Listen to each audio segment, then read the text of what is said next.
Hello and welcome back to the Geek Cabal channel, Cabal Whisperings, episode number 34. I'm kind of out of the loop on that. I apologize because I've been away for a while, but I am Jim. Bobbie. I'm Owen. And, well, you guys will have to kind of reiterate or reintroduce me to this concept because it's been a few months since I've been part of the group and part of the recording. So, what do we got going on? And Well, we usually do a brief little channel update. As far as that is concerned, been pumping out videos. Been a number of BattleTech videos lately because there's a bit of there's a something in the BattleTech community. I'll briefly explain it if you guys want. And then done some unboxings. I'm about finished with the latest BattleTech book I've been reading for the last month and a half. So as soon as I get that done, I'll be doing a review on that. I've done some reviews on some short stories. And I've got a bunch of Lego stuff that I'm going to be building and reviewing and everything.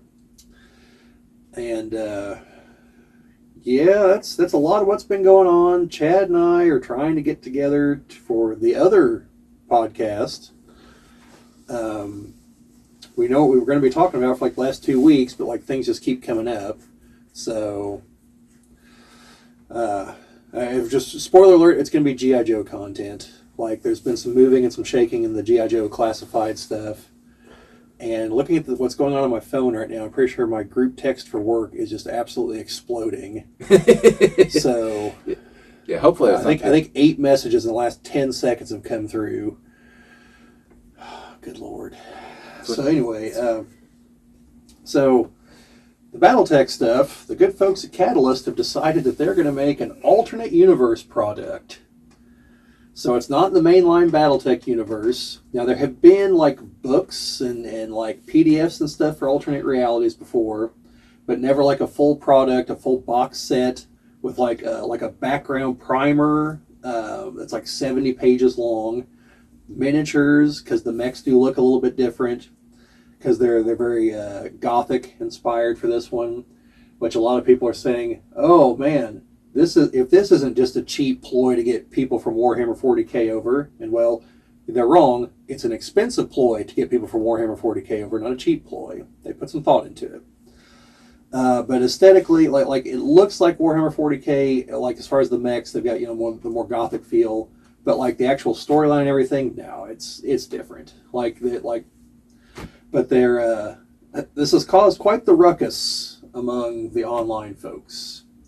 There's a lot of folks who are like, why aren't you making all the other products you talked about? Why did you make this? Or where's my Kickstarter stuff?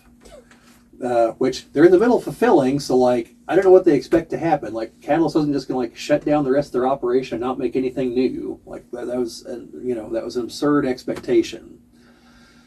But overall, I'm interested in it. It's going to come out around Gen Con, they're saying, and they're claiming that the creation of this did not screw with anything else being made. So I'm choosing to believe them. Other people can choose to believe what you want to believe.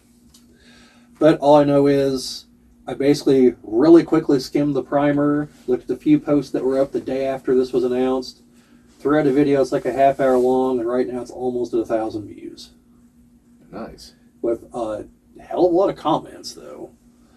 And so yeah, and for our channel, 1,000 views is a lot. So,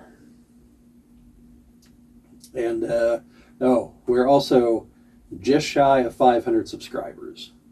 At this recording, we're 2 people shy of it. Nice. So, Nice. however, we've been hovering there for a month. We'll gain a person, then lose a person, and gain a person, then lose 2 people. It's right there. It's not. So. Well, and that brings to me what I've done in my absence, and I've been collecting a lot of stuff, a lot of new video games, stuff I'd like to talk about, some new display things, which you may be able to see one right over my head here with the Game Boys displayed on that. If you can't see it, it's there. It's there. If I remember in editing, Jim, I will try to zoom in on that spot because I can segment. And zoom. It's fine if you don't see it. I've got some homebrew games, some for Super Metroid, some different things like that. I actually got more of those storyboards for the for Star Wars films that they used for the special effects crew. Okay. So from what I've gathered, a little bit more information on it is that they were the binders that they would have had for the special effects team to use. So they weren't the official drawings, but they were in the official binders that they used for the special effects team. So I gotcha. there may have been copies of them, but the copies were only the copies that were dispersed amongst the team of special effects team. So it still was used in the making of the film. So I'm up to 3 of them now. Okay, that's pretty cool. And one of them is actually a pretty iconic scene. At least I thought it was. Owen was like, yeah. The other thing is Luke staring into the twin suns. no. The Millennium Falcon's attack run on a Star Destroyer, where the people were like, "Sir, sir, they've assumed attack position." Yeah, I've got the storyboard for that. Okay, So that's a pretty cool one. And we just got back from, shortly, it wasn't that long ago, from Indiana Comic-Con. So this year was, I took two other kids of mine that have come into our family since I started dating. I took them also up to Indiana Comic-Con. It kind of made it more of an experience for them. I mean, me and Owen and Grant have been there 4 or 5 times. So, well, Jim, for whatever it's worth, the back of your head is in quite a bit of our video that we put out. So, well, that's good. Unless it causes glare. No, no, it's not that. But that was a nice experience. I got to meet a celebrity that I probably would have never have walked up to and got their autograph in any other instance, and that was Ashley Greene from Twilight. Very nice. We talked about the tornadoes that had come through. That morning before. Yeah. That made a heck of a day because we were up at 4:00 in the morning and then had to get up and going at 8:00. We were about an hour later because of that, but I mean, my house was still there, so I'm thankful for that. Yeah. This was before more tornadoes. Yeah, before more. Yeah, we've been in the line of many tornadoes as of recent. Luckily, the last couple of storms have been nothing but just thunder and lightning. So Owen, what have you been up to? Well, not much. I've mainly just been sitting at home watching TV, doing a little bit of writing here and there. Fair enough. Personal or school or commercial? Mostly personal, but a little bit of commercial. Oh yeah, is that what you were telling me about, the character backgrounds and stuff? Yeah. That's good. It's good to get stuff down on paper. I hate some of the stuff that I've written down and I just let go to the wayside. It's just like, the inspiration's gone. Keeping that motivation going. Yeah, I have some ideas I've talked about with Jeff there in Washington, and yeah, I need to sit down and write some stuff down, write a lot of stuff down, because I'm definitely proving that, like, if we're ever going to get anything going, like, we're going to need to get stuff several months out in advance, so that, like, whenever the inevitable dry spell hits, it doesn't just doom the whole enterprise. Yeah. Writer's block's a real thing. Yeah. But yeah, and to Jim's point, we do have a video up of Comic-Con. I recorded stuff after each day. Day 1 was before I went to sleep. Day 2 was after I passed out before I started recording, and then I woke up and recorded at like 2 in the morning. Day 3 was, this isn't going to happen, and just waited till Monday.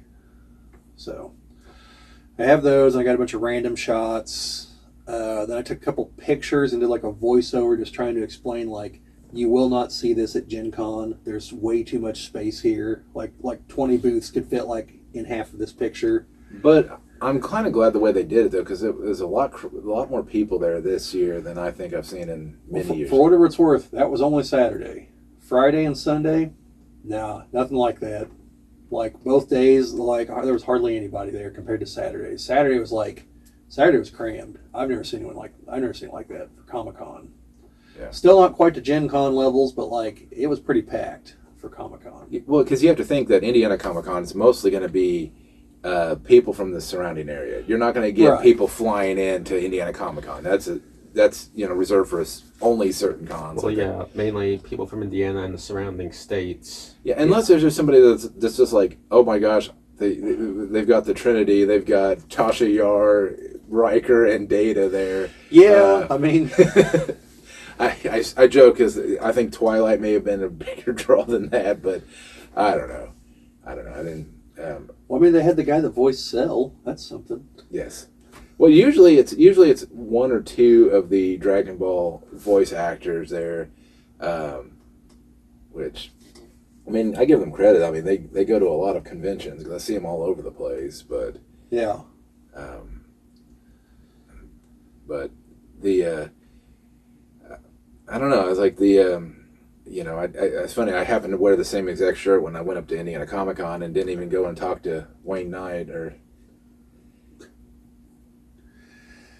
Yeah. Like I unironically wore this shirt, not even realizing that he's going to be there. Newman. Yes. Yeah. The fact that I seen somebody that had dressed up as a Velociraptor, or no, as a Dilophosaurus, and got their picture taken with him. Well, Chris was kind of talking about, I can't think of her name, but she played Peg in Married with Children. Oh, yeah, Katie Seagal. Yeah, she was there. And I was joking with Chris, like, you need the Polk High jersey for whatever game that Al Bundy scored the game-winning touchdown. The football, yeah. Yeah. And I think I did actually see someone wearing that at one point. So, yeah. Bring her some bonbons. Yeah. Yeah, my sister Angela was going to go because Priscilla Presley was there.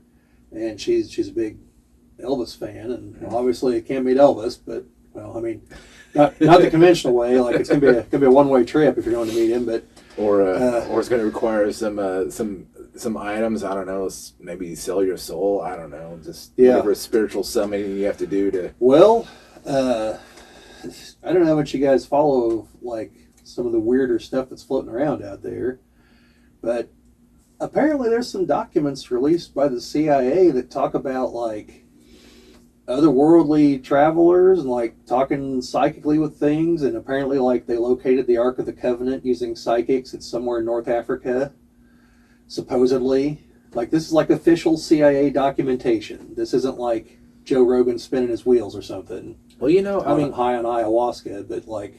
And you know what? To be honest, it doesn't actually surprise me because the fact that I've seen multiple police investigations use a psychic to try to get any sort of clues. Yeah. Just makes you wonder if there's just some psychic out there like, oh yeah, I'm a psychic, and they're like murdering people. Like, oh yeah, well, it's funny you should mention that. There's an episode of, I think it's Law and Order SVU, where I think it's Martin Short playing him. He claims to be a psychic, but it's just so he can get in because he was the killer. Yeah. It was like just trying to figure out what the police knew, and like eventually they caught on to him, because it's Law and Order. Yeah. For those of you that don't watch Law and Order, there's like 3 episodes where the person that did it doesn't get arrested and it doesn't face trial and conviction and everything. Every other time, like, they go down because they don't want the show to be too realistic. So, but no, that's most of what we've done lately. I mean, whenever I was up there for the Comic-Con, though, I went to watch 3 different movies. So, saw Novocaine, Captain America 4, and then Mobile Suit Gundam Char's Counterattack, which is from like 1987. Oh, see. Some nice up-to-date movies. Yes. And I mentioned it in the review, but I do feel like I was kind of swindled on that one because the trailer they used was dubbed. I get in there, subtitles. I'm not afraid of subtitles or anything, but like, I was sold on one thing and I got another, and I don't really appreciate that. Well, and it might happen again here in a week when I try to go watch Vampire Hunter D. I mean, Godzilla -1 was all subtitles, and it wasn't. Yeah, like I said, I'm not afraid of subtitles. Like, and Godzilla Minus One is a Japanese movie. I expected it. But the American trailer wasn't in English. Or if it was, it was the one scene that is in English. Yes. When it's the Americans speaking about the nuclear bombs at the Bikini Atoll. And that's a topic to get dug into, where they didn't quite know what they were doing. They're like, yeah, we're going to evacuate these people from this island, and then realized that they wasn't enough, and then they ended up irradiating like half of way more than they expected to, and yeah, we're probably lucky we don't have a bunch of weird meat and fish from around that area, because we set off a hell of a lot of bombs there in a couple places in the Pacific. Yes. I mean, like a living, talking sponge. Yes. Is that where Bikini Bottom is? Yes, the bottom? it is. Yeah, that's the whole deal. It's the radiation from the nuclear testing. No, yeah, Like that is actually SpongeBob's backstory. I'm pretty sure.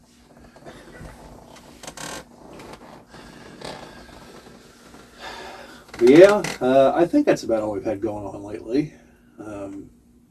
I know, like, coming up, I'm reading through the primer on that Battletech thing, because I want to do a video on that. Like I said, it's like 70 pages, and I'm having to go bit by bit. I'm about a fourth of the way through it. So, and there's a few updates on the product itself I want to talk about too. So, but yeah, fan reaction. These people are vehemently opposed. Then I've seen a few videos about it that just bold-faced lie about all kinds of things. Well, I've come to the conclusion, and I should have a long time ago, that there's definitely people that they're just part of the grievance industry. Like, not to get into politics, but like, we've come to expect that from one direction, and like, I've come to realize, like, no, it's coming from both directions. And like, you get people like the Drinker's not an example of this, but he's had to go out of his way in several videos to explain, like, there's a difference between, like, hey, there's a black person in this movie, and, oh, we know that this person was put in there so they could talk about it on Twitter and fulfill a checkbox, and like, there's a huge difference between the two, because there are people that just for that first one are like, oh, look at this, another whatever, however you want to phrase it, kind of higher or something, and it's like, no, like, that's a black character, like, they need to be played by a black person if we can find it, or it's Denzel Washington, who's a competent actor, like, above beyond competent, he's very competent. And like, there's a clear delineation in like, the one should get criticism, the other is just the way it is. And there's people that like look at that first one and like, oh, here we go again. It's like, what are you talking about? Like, there's going to be non-white people in these things, like, and that's just a minor example, but like with the Battletech stuff, like, they just hate Catalyst for some reason. Some of them it's because there's one author who, yes, does put non-straight people in his books, and I'm assuming that 1,000 years in the future when Battletech takes place, non-straight people will still exist. It's like, but is that the focus of the book? In which case I understand the criticism, because the focus is supposed to be giant robots kicking the shit out of each other. Or is it, oh, this person happens to be this, these people will still exist, obviously. Like, so why wouldn't they be there? One you should criticize, the other is like, no, I get it. Like, I that's actually good, decent representation and understandable. It's in a future setting where, like, no one's going to be making a big deal about race or anything. And it all comes down to, what is the story supposed to portray? What is the meaning of the story? If it is about giant fighting robots, it needs to be focused on giants. But then everything else is world building, right? And that's what people have lost focus on, is the world build. Is that they take the world building as the most important thing. It's like, oh, we're gonna have all this world building, and there's gonna be giant fighting robots somewhere over here on the side. It's like, well, no, it's giant fighting robots with the world that right. And some people do criticize the Battletech books because some of them do focus more on the world building than the giant robots. But as many books as they're pumping out at the moment, it's fine if a few of them do that, because they are pumping out like like 1 or 2 books per month. I can't keep up with them.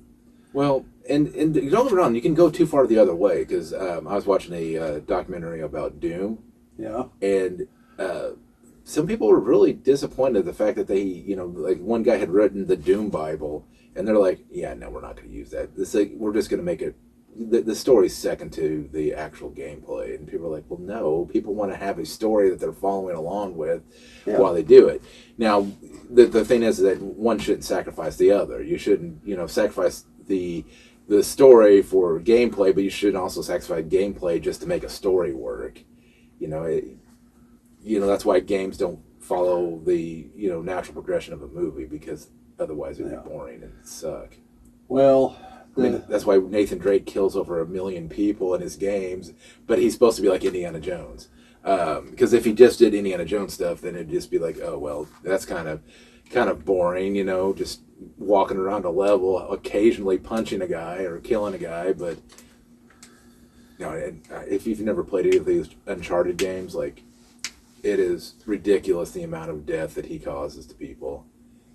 I mean, every scene, it's like every fight scene that he gets in, it's like at least 30 to 40 people that get shot and killed. Well, no, I've never played them, so I watched most of the movie. I fell asleep. I really need to go back and rewatch the rest of it. But no, I'm sure the movie probably doesn't do it justice on how bad the killing count is in that. Because really, the gameplay is just okay and the story is okay, but he's like he's not even like trying to save the world half the time. Like, oh, I want to be the first to find this. It may be like, oh, people could use it for nefarious purposes, but it's not like it's not always justified that he needs to like murder as many people as he does. I mean, yeah, they're firing back at him, but they're only firing back at him because he's there. I mean, if he would be not there, they wouldn't care. I mean, he's putting himself in that situation. Yeah. I mean, I think he's got a higher body count than Snake does. Well, these the kind of things like that was a setup to explain like where the thrust of these people's channels are. But they're definitely like too reactionary. But like for the BattleTech stuff, like one of them was literally sitting there saying, well, the sales are down, the sales suck, Catalyst is doing terrible.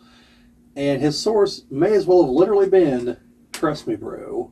Because he's like, well, I've been to a few stores and they don't carry it or it's on sale. Meanwhile, 3 weeks ago at the Gamma Trade Show, the industry people said that BattleTech is the number 2 selling tabletop miniature game. Under Warhammer? Warhammer 40K is the only thing above it. So, yeah. So one guy literally repeats it probably 30 times in the video that Catalyst is doing poorly, sales are bad, and everything else. And his entire evidence is, trust me, bro, when all he had to do was the most minor of searches, he couldn't have possibly missed this because it was talked about on the other BattleTech channels. Well, and it's like, what the fuck are you even talking about? And so he uses that phrasing to frame the whole rest of the argument of like, oh, this is clearly a desperation play and this, that, and the other. It's like, no. Like, yes, obviously this is an attempt to get Warhammer 40K people because it's the only game out selling them. Like, and because Games Workshop constantly pisses off its fan base. So, point them your way. Like, it's a reasonably smart move if it works. Yeah. Well, and if nothing else, it'd get people at least a chance to maybe look at the game and see if there's something they're missing there. And then the other was, they're going to raise prices, but they're blaming the tariffs. They're really having poor sales. They have to raise prices. So that both of them went with that argument. And then yesterday, like, industry game people were like, yeah, this is going to destroy the industry as far as the tariffs. So it's like, now that we've seen this, are you guys going to retract what you were saying? Because Catalyst was one of the first ones that came out and said, hey, we're going to have to raise prices. Like, there's no way around it. And then they even explained, like, we're going to spread it across all the products so we don't just hyperinflate the ones from China. We're just going to slightly raise the price of everything. And they're like, see, this is clearly declining sales. And I'm like, what in the fuck are you talking about? You know nothing about economics. Quit trying to sound like you do. And it's literally just, hey, here's a chance to shit talk the current people for BattleTech because we dislike one author and we dislike the fact they fired Blaine Lee Pardo, which I agree with him on that second one. I think that was a mistake. But I'm not going to throw everything out Yeah. because of that. So yeah, I don't know. I just it's one of those like Michael Crichton coined a phrase, the Gell-Mann amnesia effect. You ever heard of it? Okay, it's basically you're reading the newspaper. So picture this being 40 years ago. Yeah. You're reading the newspaper. All of a sudden, you come across an article about something you actually know something about, and you see just how much the author knows no idea what the hell they're talking about. And you're like, wow, they really got this wrong. And then you go into the next article, and you never once think to yourself, hey, wait, if they got this one wrong, why do I trust them to get the next one right? Like, what are the odds this was an isolated incident? Like, Yeah. the odds are very low. Like, in all likelihood, the whole paper is propagandist bullshit. And so, or written by someone who doesn't know what the hell they're talking about. And so that's the Gell-Mann amnesia effect. The whole, well, they got this wrong, but I trust them on everything else. Yeah. No. Which, I mean, don't, and to get that, straight, there are things that people probably are familiar with that are, but to your point is, which ones are they right on, which ones are they wrong on, so. Yeah. Well, Michael Crichton, that's a yeah. Which can probably segue us into our first topic. Yes, we can segue into our first topic, which kind of being, coming back to the first thing, I was kind of thinking, well, what's something I could talk about or something that I'd have some interest in, and my thought was, well, I haven't actually been to a movie in a long time. I think Multiverse of Madness was the last movie I went to go see in theaters. Well, for the 3 I watched the other day, I hadn't watched a single one this year in a theater so far. So it's been a while, and not that Multiverse of Madness was bad. I think it was a good movie, but I know Black Widow had left a really bad taste in my mouth. I mean, that's why I haven't gone and watched any of the latest MCU movies. And not even just the story being bad or anything like that. The story was fine, but special effects were, whatever. The just aspects of it just left it was just not good. I hate what they did to Taskmaster. Yes, that. But I thought, well, what movie do I want to have? Actually, let me take back. I did go see Jurassic World Dominion. I think that did come up afterwards. I'd have checked, but maybe not. But with the release of the trailer, and it's been a while now since they released the trailer for Jurassic World Rebirth, I have hope for it. I'll say I watched Dominion. I was extremely disappointed with Dominion. It's one of the ones I've only watched one time and never went back to rewatch. It's like just having cool set pieces doesn't make a good movie. I mean, it may make oh, that's pretty cool. You got dinosaurs just in the middle of suburbia, or middle of town, or middle of the city eating people. That's cool, but then the story behind it all sucks. That it left a bad taste in my mouth. I mean, and I have been a fan of Jurassic Park and Jurassic World from the the beginning. Even Jurassic World 3, I liked. Was it great? No, but I mean, it's one I'll still go back and rewatch. Especially when you realize the amount of script changes that they were doing right while filming. The script was evolving during filming. There was nothing said. It still turned out pretty good. But Dominion left such a bad taste in my mouth. But then seeing the trailer for Rebirth, I have hope. I have hope because they're going a route that they actually, I think, mentioned going in the original Jurassic Park 4, which was mutants. Mutated things. Now, I don't know if they're going to go with the human dinosaur hybrid approach that Jurassic Park 4 was originally going to go with, but they've shown what I guess is called the D-Rex, which looks like a T-Rex that's in an ape's body because it crawls on all fours. Is its face just planted in the dirt? Because I don't know. I don't know. It looked pretty creepy. It looked pretty cool. I have some hope for it. Again, I mean, they got Scarlett Johansson, so that it looks like they're at least throwing money into the budget for it. But I don't know. I have hope. They need to have something to revitalize the franchise, something to bring it back around. And I actually wouldn't be against a reboot or something that went back to maybe go more in line with the books than the original one did, because the original Jurassic Park would have been so much darker. Don't they firebomb the island at the end of the book? Yes. Yeah. But the beginning of the book has a infant being attacked by and killed by compies. Because the idea with the book was that they've already lost containment. Like dinosaurs had already gotten out, like even before Dennis Nedry. I was gonna say I haven't read the book, but isn't there a moment where they're able to? They're only tracking like the dinosaurs they know are on the island. Then they do something with the computer so it tracks all of them. The board just basically lights up like a Christmas tree, and they're just like, "Well, that's not good." Yeah, you've got that. You got the fact that that Hammond is a hypocrite because I spare no expense. Yeah, and yet wouldn't pay Dennis Nedry what was probably rightfully owed to him. So yeah, because didn't he like? Doesn't he like severely under explain what's needed? Yes. And then Nedry sees it and is like, well, no, he doesn't even explain to him, what the park's going to actually have. But when he finds out that there's actually real dinosaurs, he's like, if you would have told me this, I would have requested way more money.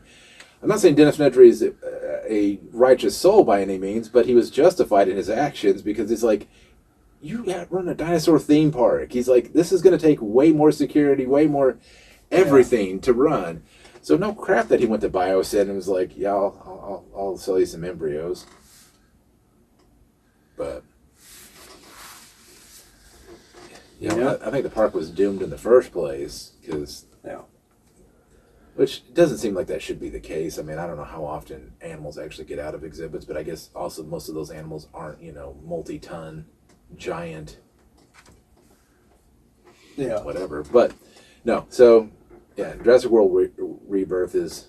I'm hoping it's a kind of a back to, at least Fallen Kingdom levels. I'd hope for, original Jurassic Park type feelings to it, but I'd be happy with Jurassic World or Fallen Kingdom kind of a feel to it. Not Dominion, please, not Dominion. On that. So, anyways, that's what I would be looking forward to. Owen, what would you be looking forward to? Well. I'm looking forward to a decent number of movies this year and next. Like, I hope that the upcoming Marvel movies are good. I'm actually gonna go see the Minecraft movie tonight. I don't have strong hopes for that, but I suppose that for the end of this year, on December 5th, I'm hoping that the second Five Nights at Freddy's movie is good because I watched the first one. I thought it was alright, but I can definitely see that there was some flaws in it. Like, if you're not a fan of the games beforehand, you're probably not going to have a very good idea of what's going on. Which is fine. I think that movies that do that, where they kind of, they expect you already to know some of that lore, some of that going in, I think they're fine. I think they're good. The problem is that I think what you're kind of alluding to is that you're not going to get as many people from the outside coming in to watch it. Yeah. So that's where you lose the downside to it. But well, yeah, because whenever they name drop someone or show something, if you're not a fan of the games, you're going to be like, okay. But if you are, that's, a big point your finger at the screen moment. Why do they mention William Afton? Yes. It's like a whole big reveal and they say his name, and I think people in the movie theater clapped. Well, I need to go back and watch the actual first one. I hadn't got around to doing it yet. The other thing is I've never played any of the games, but I've watched enough lore videos to get the general gist of what's going on. I've played a little bit of one of the games. You played Security Breach, didn't you? I've played a little bit of that, but my PC could not run it very well because the game's very poorly optimized. I also played a little bit of the VR game. That was pretty good. Yeah, well, I'm not a big fan of having things jump out at me, so. Yeah, VR only makes it way worse. But the teaser trailer for the second one looked good because it has some of the animatronics from the second game, but it's not just going to be like, oh, they're in the pizzeria again. No, they're out and about. Strolling. Which actually is taking a plot line from one of the books and reworking it because, well, the first book trilogy, because there's other series of books, none of them are connected. They're all like different timelines or whatever. The lore is kind of all over the place. Also, the books aren't canon to the games, most of them. Sounds like the Star Trek books. And the funny thing is, I believe the first game was never meant to have any lore behind it. Like there's like subtle things. There's like posters about to talk about missing children, and well, that's when it all started. Yeah, he took like what he put into the original game and then built lore off of it, which is fine. You know, all built because he developed one game about a beaver. Or was it? Yeah, it was a beaver. Yeah, it was a game about a beaver like chopping down trees, and somebody said that that the character looked like a creepy animatronic. He's like, I'll show you creepy animatronics, and then made Five Nights at Freddy's. So yeah, the teaser trailer looked good.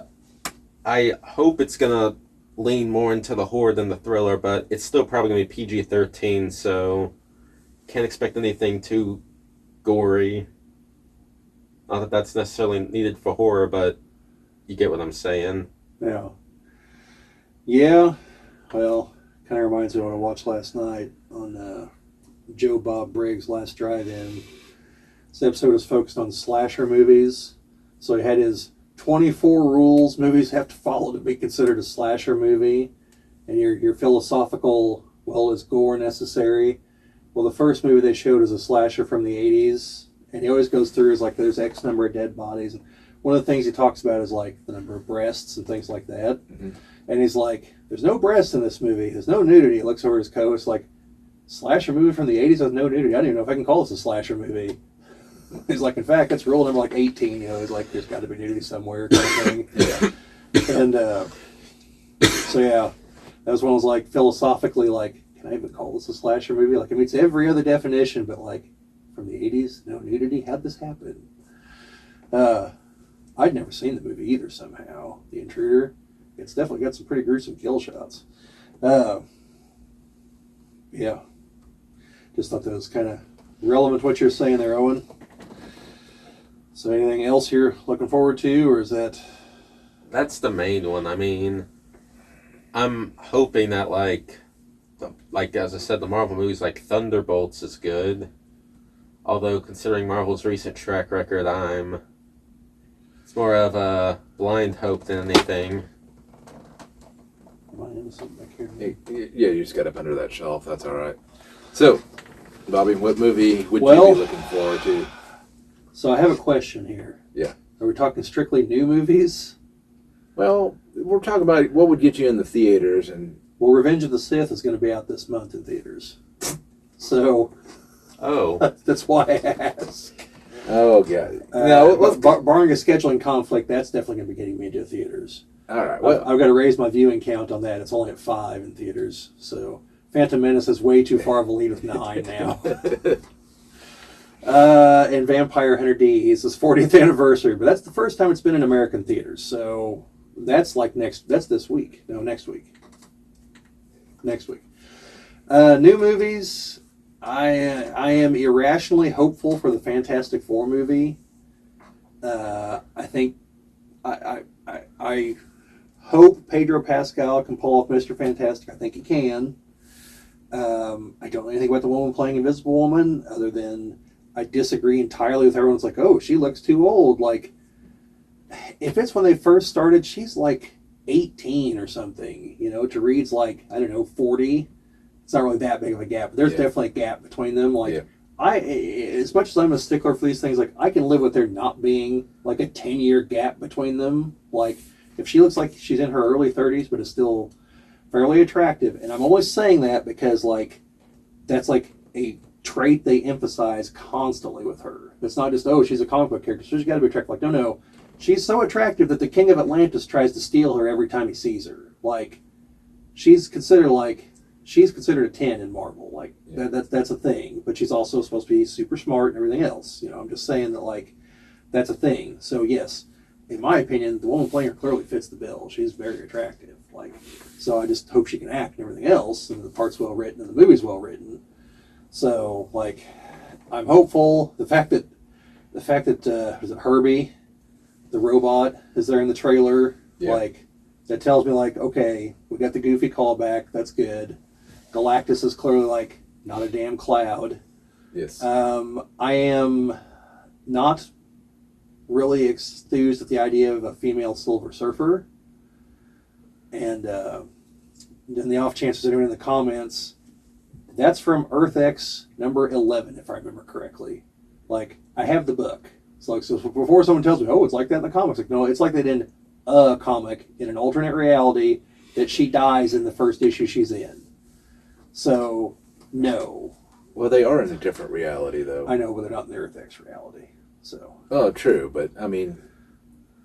What? I mean, I get it. I get it. It's not the 616, but, like, come on now.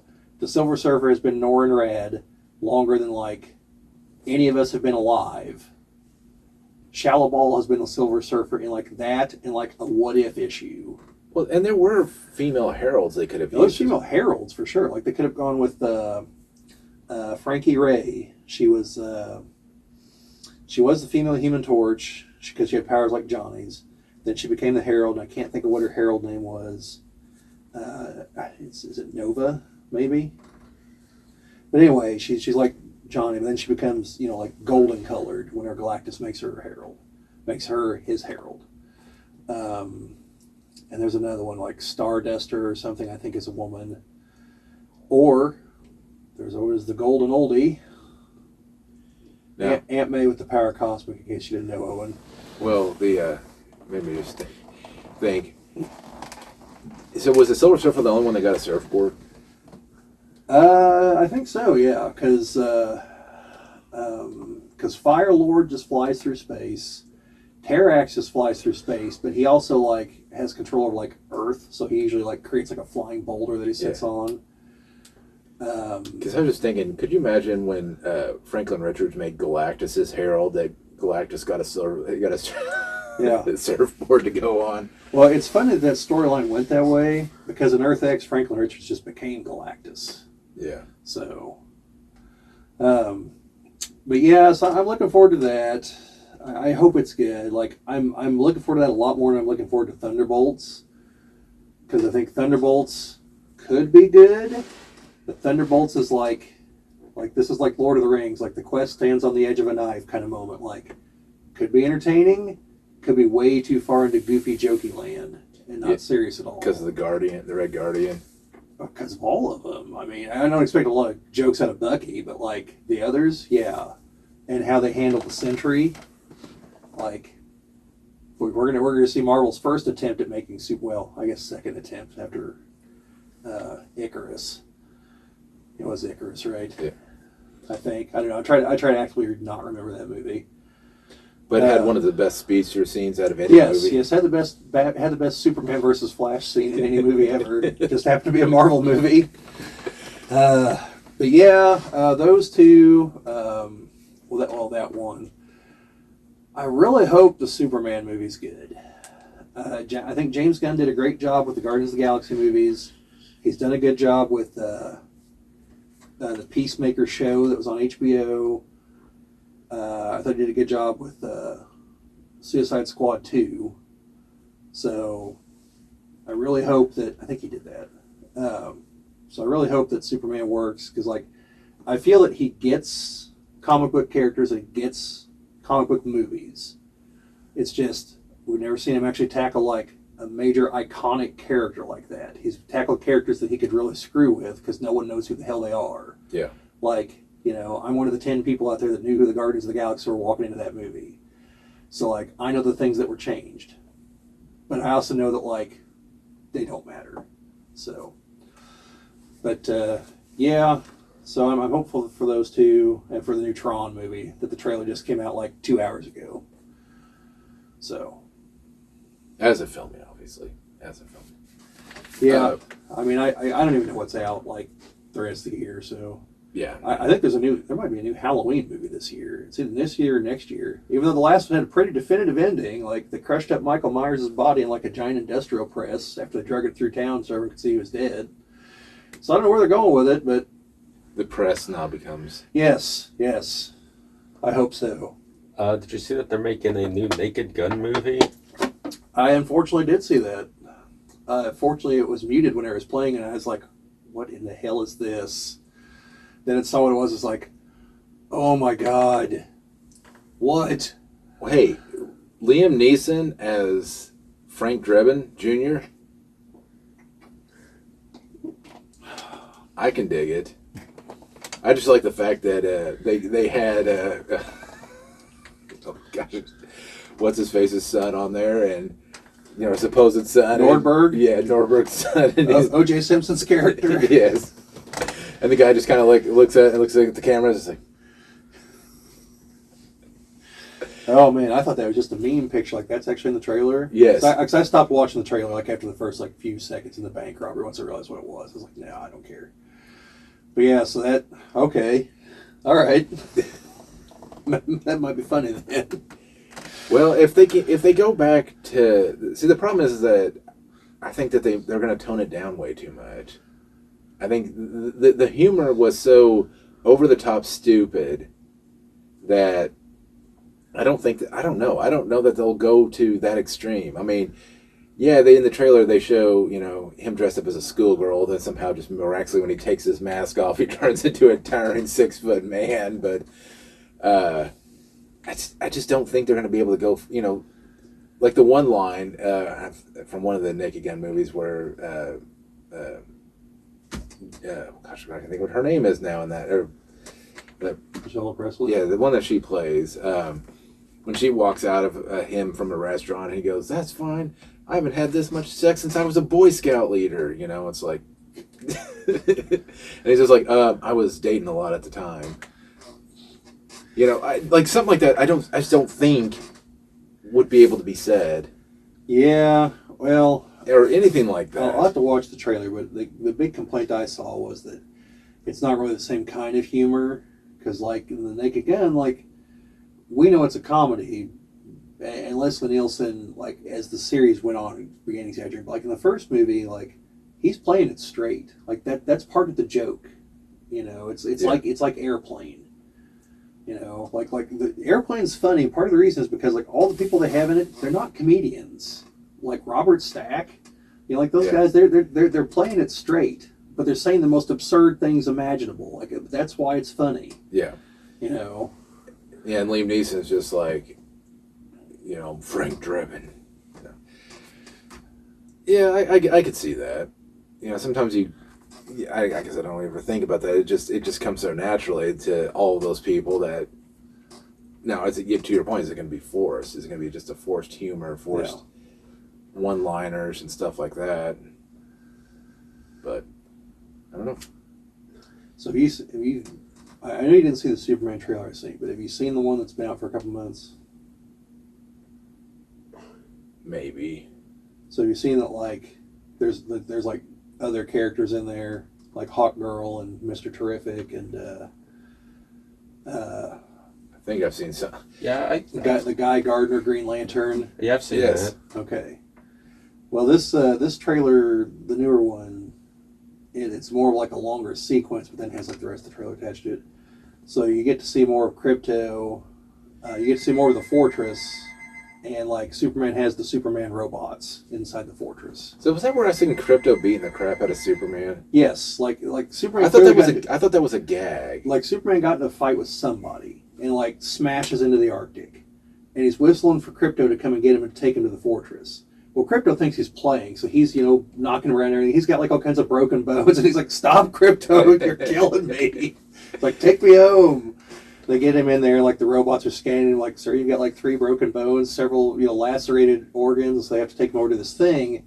Like, the side of the fortress opens up, and, like, these magnifying lenses all get in to focus the sun on him to start healing him. Yeah. So, yeah, and people are complaining about that. Like, Superman doesn't have robots. And I'm like, well, he has since like the 50s. Okay. Oh, why is he screaming in pain? Like, because his bones are resetting. Like, I'm sure that hurts. Like, he's healing. Like, tell me you don't know anything about Superman without telling me you don't know anything about Superman kind of moment. But anyway, I thought, that bit showed me that I'm hopeful. Again, like, I'm hopeful that it's a lot closer in tone to like the Christopher Reeve movies, you know, because I know it's I don't know the phrase I want to use here. I know that a lot of people think Superman is boring because he can't be beaten, basically, and I get that, but like Superman is meant to be like a symbol. It's meant to be, you know, he's supposed to represent hope. You know, the best people can aspire to, things like that. And like, as even though I liked Man of Steel, I'm not a hater. I liked Man of Steel. I'm totally fine. I had the dour approach and everything. I get it. I actually liked the movie. But like, I would be totally okay with like a, you know, here's the symbol of hope for people to rally behind, you know, kind of Superman movie again. You know, that's what I want to see, and that's the vibe the trailer gives off. So I'm hopeful, and I think what's his name that's playing Lex Luthor. I'm hopeful he'll do a good job. Nicholas Hoult, is that his name? Guy that plays Beast. Yeah. Yeah. Well, So. it's gonna be better than last Lex Luthor. Yeah. Yeah, I mean, I don't have a problem with Jesse Eisenberg, like as a person or actor or anything, but like he was the way wrong choice in the way wrong direction. Yeah, he's no Kevin Spacey. No, the guy who's like a threat in real life. No. Yes. Yeah, don't sue me, Kevin Spacey. Oh man, just total side anecdote here for a moment. Like this had to do with like the BattleTech thing. Sorry to come back to that, but this was funny and I meant to mention it. I was reading like through a Facebook group and some guy just like shit talking Blaine Lee Pardoe, and they didn't realize he was a member of the Facebook group apparently.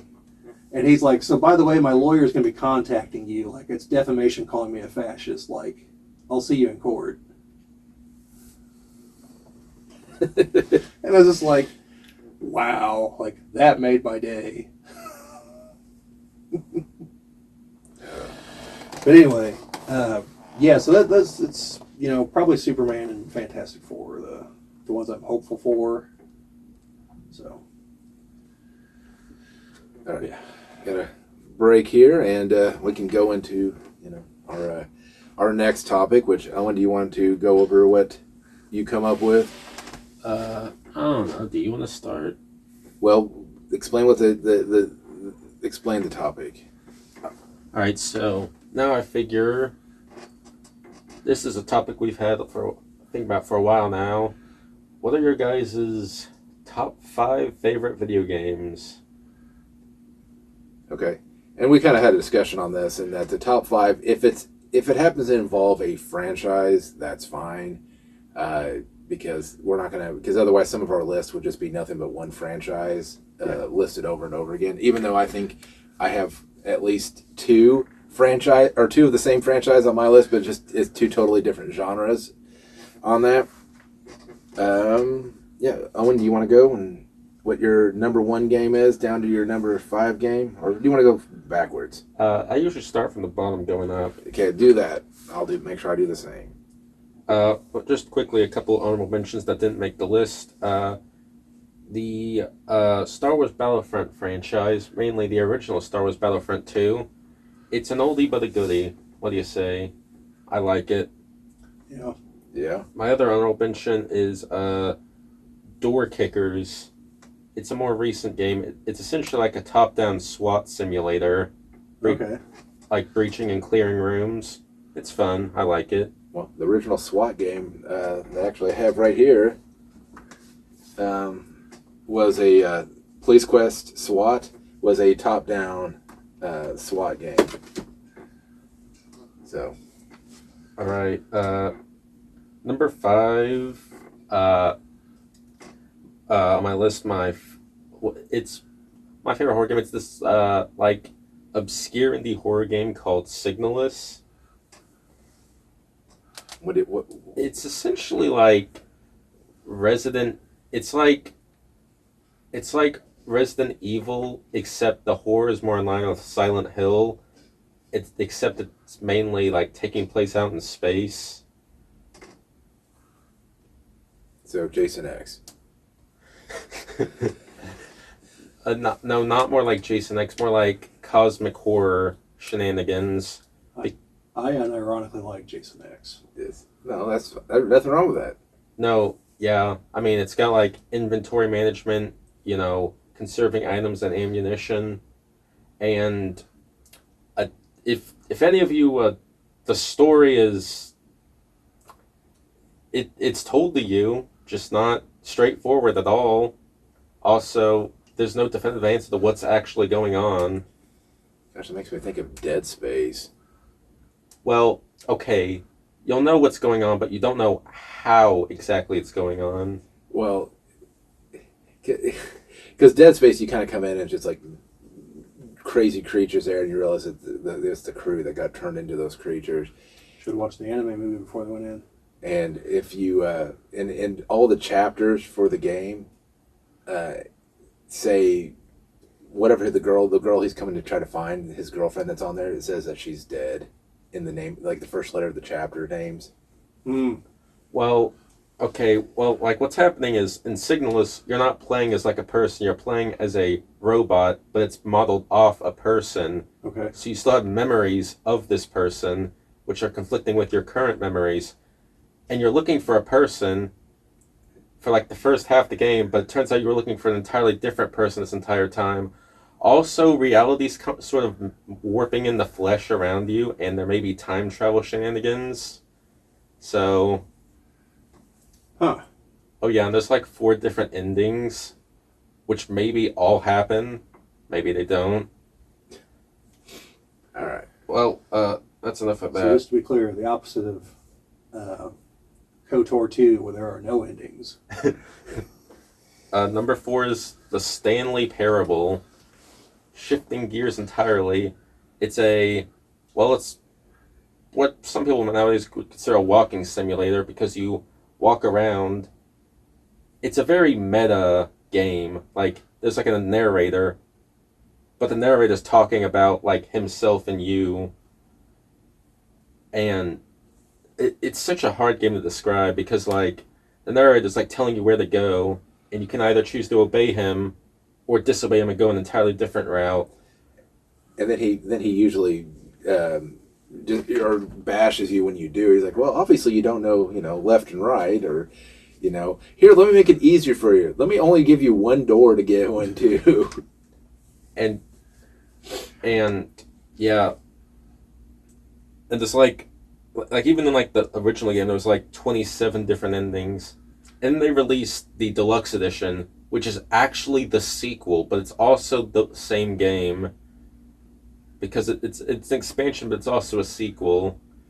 Okay. Also there's a bucket. Yes. You can carry the bucket with you. Okay. And then it gets into a whole meta narrative about sequels and collectibles, and it's just a pretty good game. All right. Number 3, I'd probably say the entire Metal Gear Solid franchise. Except for Survivor. Except for Metal Gear Survive, because that's a zombie game, and that wasn't made by Kojima, so it doesn't count. I mean, I've only played a little bit of Metal Gear Solid 1 and Metal Gear Solid 2, and I thought they were good. I love Metal Gear Solid 3 and 4, except that 4, like, I would probably say the best gameplay, but it also had the hour-long cutscenes, so gameplay was a little staggered. And 5, even though where it switched from the linear to the open world, I still enjoyed it. I haven't beaten it, but so probably 3, 4, and 5 are my favorites. But it's not actually the first 3D stealth franchise, but it was the one that really kicked it off. Yeah, when the original one for the Nintendo wasn't even a stealth franchise at all. It was just I fell asleep. Not I fell asleep, I feel asleep. Very first line in the game. Okay. Number 2, I'd say, is probably Skyrim. I'm not a big fan of most RPGs, but Skyrim's the one that really appealed to me. I know it's more of an action RPG, but I've played that for probably hundreds of hours at this point. And I still want to go back and play it some more. I don't know. Is it Bethesda's best? Probably not, but I don't know. It's a game that I like. and it's my favorite out of the franchise because I've played Oblivion and a little bit of Morrowind, but I don't know. I just couldn't get into it. All right. And what do we got at number one? Number one, my favorite franchise. It's another stealth game franchise. It's Hitman. Yes. I don't know. Because sneaking around people is fun, but why do that when you could just hide in plain sight? I think just the especially in the new Hitman games, and actually even some of the older ones, the amount of kills that they would give you to be able to do. I mean, you could just go up and shoot them. You could push them off a ledge. You could poison a drink. You could drown them in a toilet. Just the amount of possibilities you can cause other people to go and kill them. You can. There's all sorts of things you could do. Yeah, like like the newest three ones just have a ridiculous amount of like different ways and things you can do to take out your target. So I like the newest three ones, and I also liked Blood Money. Yeah, That's what a lot of people consider to be the magnum opus, and it also has a lot of like choice, but I don't know. I like it, so I'd probably say that's my favorite franchise. But well, I've been talking for a while, so I figure on to you. Well, and I will try to be more brief on my descriptions here. So, my honorable mentions would be, and this one actually I just got just recently, was the Shining Force games. So that would be one of my honorable mentions, because honestly I couldn't tell you anything about them. It's been forever since I played them, but I used to play the crap out of them. I thought you were just going to say The Shining. No, the Shining Force. Then, it's kind of a two-for one here, is that, so for Sega you had the Streets of Rage. For Super Nintendo you had Final Fight. One of the games actually I had just picked up not that long ago was Final Fight CD. I was looking for Streets of Fight or Final Rage. No. So this is the definitive version of the game to get on console, besides if you get the actual game. And then Streets of Rage, I'm obviously for Sega Genesis. So both good games, both in their own right. Oddly enough, I think that's the first Final Fight game I've ever bought for myself. It's the most expensive one you could get, probably. But, so, now going into my actual list. First is going to be the Mega Man franchise, mostly for the NES. I do like Mega Man X, the X games, because I think they still have that general feel. I'd never really played any of the 3D games, so I can't really say anything on that. But my bread and butter would be the 6 original on the NES.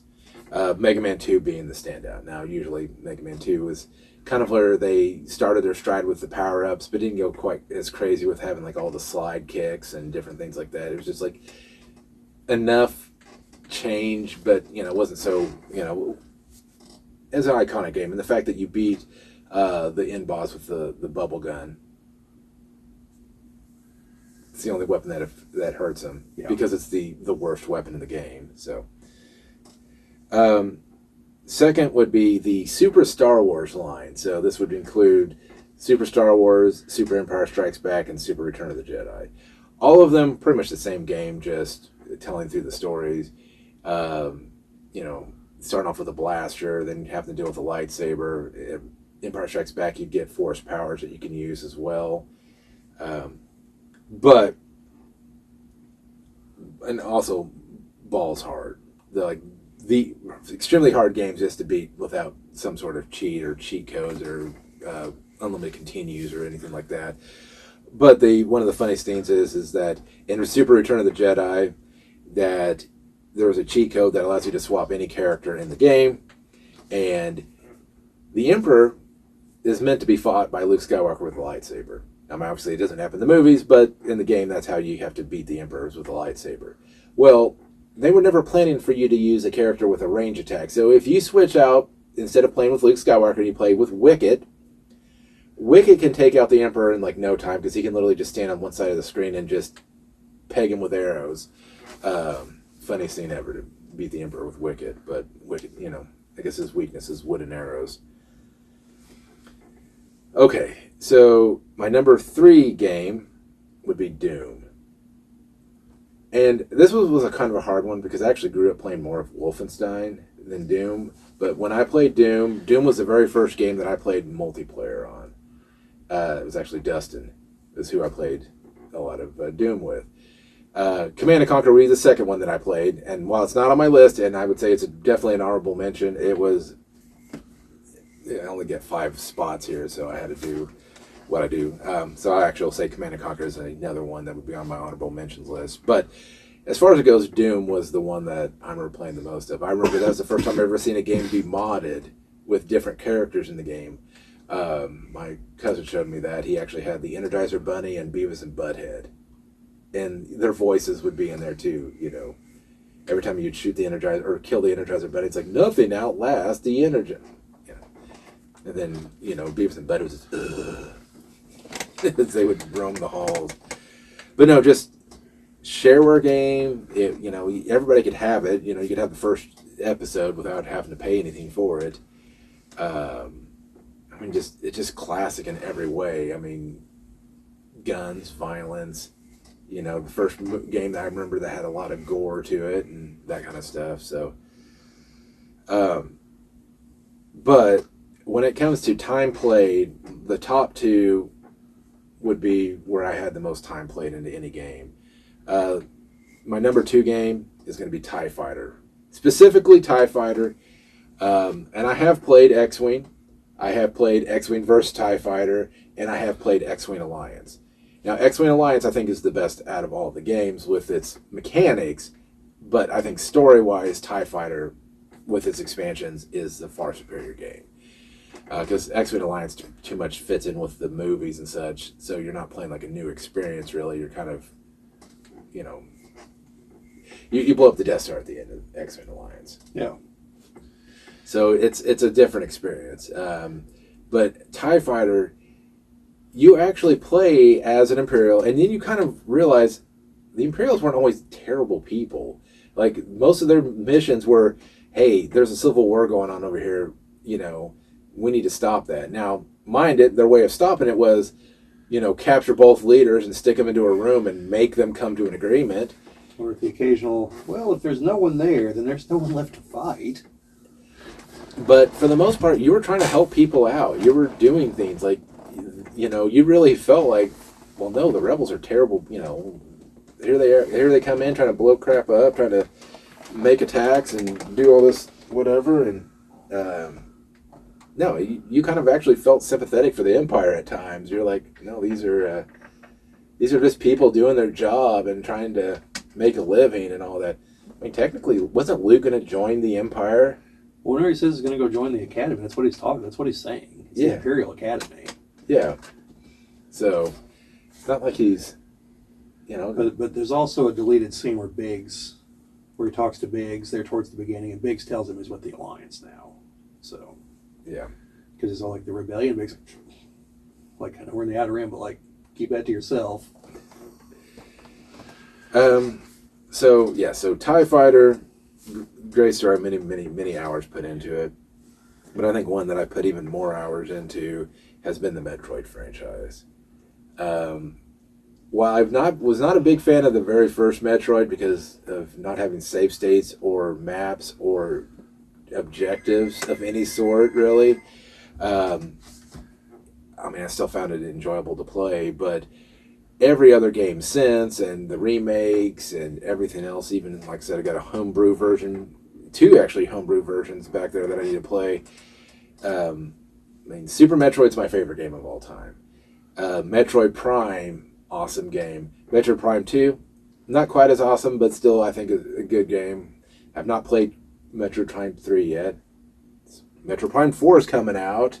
Switch 2. So I may have to get a Switch just to play that. Heck, there's even the other Metroid game that's on Switch. Metroid Dread, the one that you said you were going to get, but you never did. Yes. I know, Owen. I know I never got it. But just...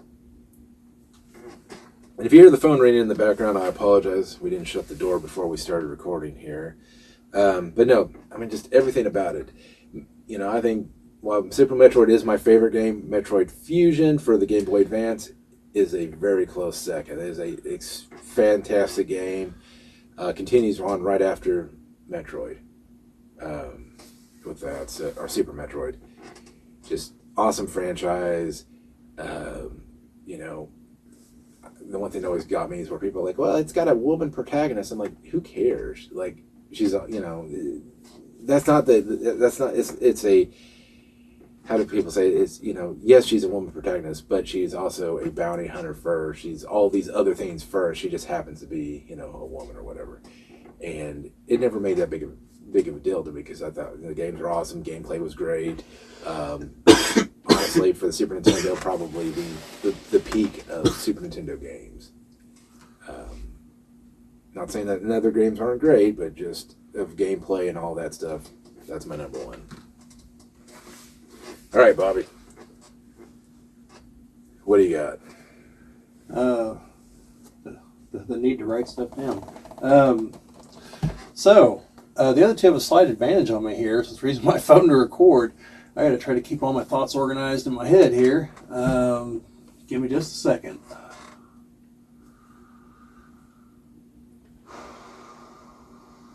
Okay, so honorable mentions. Since I've not played very many of the Zelda games, I don't want to say the entire franchise, but the ones I have played I liked. So like A Link to the Past and The Minish Cap, I like both of those two. So I definitely give an honorable mention to those. Probably the Mortal Kombat franchise. More specifically, I think Ultimate Mortal Kombat 3, because it has like 50 characters to choose from, and Mortal Kombat 9. That's the one that started the X-ray, seeing the bones break and everything. And so, well, maybe not the greatest technical fighting game, like definitely pretty damn gruesome. So that's what I prefer. So honorable mentions there, and definitely honorable mention to TIE Fighter. I agree with Jim. Great game. So top 5 though. Number 5, I would probably say the Mega Man X franchise, because I do prefer it over the regular franchise. More specifically, possibly ironically, X1 or 2 is probably the best of the Super Nintendo ones. Or that could just be because I've only played 3 a handful of times and never actually on the Super Nintendo, because it's an impossible to find cartridge. And then, unless you want to pay a lot of money. In fact, I only ever saw it in a rental store one time. There's a rental store in Jasper. Couch Potato Video. Used to be out by Kmart. But I do also like Mega Man X Command Mission, which is an RPG. And I like the later X games too. Like the story's decent all throughout, but I think 1 and 2 are probably the best. So that's number 5. Number 4, probably go Knights of the Old Republic. I do prefer the second game over the first game, but the first game's really good too. I just wish the second game, like, I'm saying it's one of the 4th best games ever, and the game doesn't have a damn ending. Like, the game's that good that didn't even need a satisfying ending to still consider it a great game. If it had an ending, it might be number 1 on the spot here. Let's see. Number 3, I would probably go SimCity. Not action-packed by any stretch of the imagination until you turn the disasters on. But, no, I liked them. At least the first 4. I've never played the 5th one, and I have no desire to. It's the constantly online one that, sales just tanked, and then Cities Skylines came out, and everyone's like, oh, this is a much better game. But I haven't played that yet, so I can't say.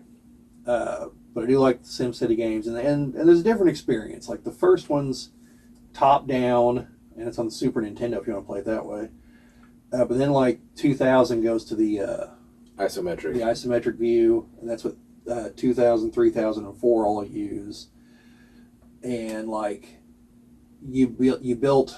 Things worked way differently than they worked in the first one. And they kept the system of the second one throughout the 3rd and 4th one, but then they just kept adding more stuff. like eventually waste management and connections to your neighbors and building a whole region instead of just the one city. And so I like 3 and 4. I like 2 a lot because it was the first one I actually had. I played it well before I actually played the first one. Then I played the first one on the Super Nintendo. But 2, I like a lot of things in 2 that I kind of wish would have carried over. Like I wish the others had the arcologies that you could build. Like, because if you need to like seriously dramatically increase your population, like one building that holds 50,000 people will do it. You know, just keep building them. Unfortunately, if you had a certain number of them, they all blast off into space, though. So, yeah, that's a potential downside. But yeah, no, those are fun games, and I've gotten to the point that I can actually go quite a ways into 3 and 4 before I actually need to start like borrowing money. So like I've actually gotten somewhat good at the games. I'm just at that hump of like I have to get past the nuclear age because you have to build nuclear power plants to really power the city. But the whole time you're running that risk of one of them just blowing up and irradiating the city permanently. So, so was that number 3? Number 2, 1 and 2 it's a hard toss up for me. I'd probably say the Mario games for number 2. I know it's like a cheap cop out because that's like a sprawling franchise, and it's like, of course it's Mario, but like, no, I genuinely like the side-scrolling Mario games, but I also like Mario Kart. Definitely not a like super technical racer by any stretch of the imagination, but it's a fun game. Mario Party is a really fun game and a great way to lose your friends. Yes. It's like it's like the monopoly of the video game industry. Yes. But like as far as the side scrollers, I'm playing Mario Wonder right now and I really like it. But like I think 3 and Super Mario World is kind of like the peak. Like I think if we could just get a game that's kind of like a hybrid of the 2, because the 2 of them have great things about them. Like 3 has just like all the weird power-ups you can get in the overland map.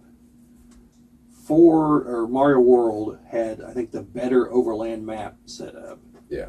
But and graphically, I think it looks better. I mean, obviously it does, but like, I mean, it's not such a difference that I'd be like, oh, I'll never play Mario 3 again. Like no, it could look like Mario 3, but Mario World does look better. But like I played the game for years before I finally clicked. Like, there's like 3 power-ups in this game. There's the mushroom, the fire flower, and the cape. Yeah. You know, the other one's got frog suits and Hammer Brothers suits and Tanuki suits, and then the super Tanuki suit. I know it's not what it's called. The P-Wing. The P-Wing, you know. I mean, it's got all kinds of zany things. And like, and some of the overlay map stuff was kind of, you know, there's like the one level that you start off on the ground, then you eventually like up in the cloud level, you know. Like, I wish they could take some of that and incorporate it into what Mario World had. And I think that would be like your perfect like 8 to 16-bit level Mario game. So I kind of wish that would happen. Mario, like I said, Mario Wonder is pretty good. We're back to the zany power-ups. You can turn into an elephant and just like go through and like knock everything out of your way. It's great. And also like suck up water in your trunk and spray people with it. So they got some Mario Sunshine going in there. Yeah, yeah. And you know, then there's other games in the franchise I like too. You know, like even though 2 didn't start life as a game in the franchise. You told me that before. Yeah. It's something else, but like I play it occasionally. It's fun. I really should actually try to beat the game sometime. Well, they introduced one thing that other games then later introduced, which was that each one of the characters would have different mechanics for the way that they move. Yeah. That the princess was floaty, the Luigi could jump super high, but he was slippery on surfaces. Toad was the fastest at picking fruit or the vegetables out of the ground because he was lower to the ground. Yeah, and they introduced the Shy Guys, which do show up in some of the other games. I don't know about many of the other villains though. Like I know Birdo gets used a lot in artwork, but I don't remember seeing Birdo in any of the other games. Yeah. I think Birdo's in a couple Mario Party games. Yeah, she's also in the in some of the Mario. I want to say some of the Mario RPG games. Yeah, but could be wrong on that. I think maybe even in Super Mario RPG, Birdo makes an appearance. I'll let you know. I'm playing through the one on the Switch right now. So, but yeah. So number one, I think for me has to probably be Command and Conquer. Because if we're definitely going based on like hours played, that's probably got to be it. Because I have played the ever living hell out of that game, and more specifically, I mean it's the whole franchise, but to me the peak is Red Alert 2. Like that's it's everything that's good about the first couple games, but better graphics. I just wish the maps were a little bit bigger. The Red Alert franchise has a little bit more going for it, in my opinion, than the mainline franchise. It's definitely more zany, especially like Red Alert 2, because you've got like the Russians, the Americans, and the psychic guy, Yuri. You know, but that's one thing that like I think the Red Alert games have over the mainline game is that the mainline game there's only two factions. There's NOD and GDI. Now the third one tried to change that a little bit with like within NOD and GDI there were sub factions, but Red Alert 2, well Red Alert and then Red Alert 2 did that first, because Red Alert 2 it's not just the Russians. There's also like the Cubans, the Libyans, Iraq. And the Allies have Germany, France, South Korea, you know. So and each of them have their own one or two units that only they have. So they do all play differently. So, you know, that's a nice feature. So did Red Alert 2 still have the awesome soundtrack that Red Alert had? Yeah, Red Alert 2's got a good soundtrack. Because Red Alert was like the Hell March that they had. Well, they updated it for the second Red Alert, and I think they updated it again for Red Alert 3, where you fight Sulu now that he's the Emperor of Japan. George Takei, to be clear. Because if you never played them, the Red Alert, the Command and Conquer games all have like live action cutscenes with real actors, and like by the second games in each of them, I do mean real actors like Michael Biehn, James Earl Jones are in Command and Conquer 2, and then Red Alert 2. I can't think of the guy's name that plays the president, but he's in several things. It's in RoboCop. He's the guy. He's one of the thugs. At the end of the movie, he's the guy controlling the crane, dumps all the crap on RoboCop, then Lois shoots him and blows him up. The guy that plays the general in control of NORAD in War Games is the general in control of NORAD here. Yuri is played by Udo Kier. The main commando woman for the Allies is Kari Wooer. And then the third game, like I said, has Sulu, Tim Curry, who, in a surprise move, totally double crosses you before the end of the game. And goes to space. Yes, the one place capitalism has not reached, comrade. Space. And then what? J.K. Simmons is the president? I think so, yeah. Yeah, he's the president for the Americans. And the guy that played the devil in Constantine was also the cosmonaut in Armageddon. He's the Russian scientist that tells you about the time machine, so you go back in time and take out Einstein. Like by Red Alert 3, the timeline is completely screwed up because Einstein's the one that goes back and takes out Hitler in Red Alert, and then you send Yuri back in time at the end of Red Alert 2 to the like Cretaceous period. He finds out his powers don't work on dinosaurs the hard way. And then in Red Alert 3, you go back and take out Einstein, which means now you don't have nuclear weapons, but Japan, for some reason, has giant mecha robots, and Sulu's the Emperor, and so he's attacking you now. And the guy that was the premier is the guy who plays the main villain in Wishmaster, the Djinn. Alexis Desanoff, I think is his name. But yeah, so like real actual actors, you know. Yeah. Now, I'd say Command and Conquer Red Alert, I think, was the first game that me and you played online. And I say online, that was, Dial up, direct. I'm going to dial your computer. Hold on a second. Make sure your computer's set to receive. Yeah, I'd have to double check, but they updated Command and Conquer and Red Alert 1, both of them, to like modern graphics. And I think they left in like LAN support I remember right. Well, they should. They should.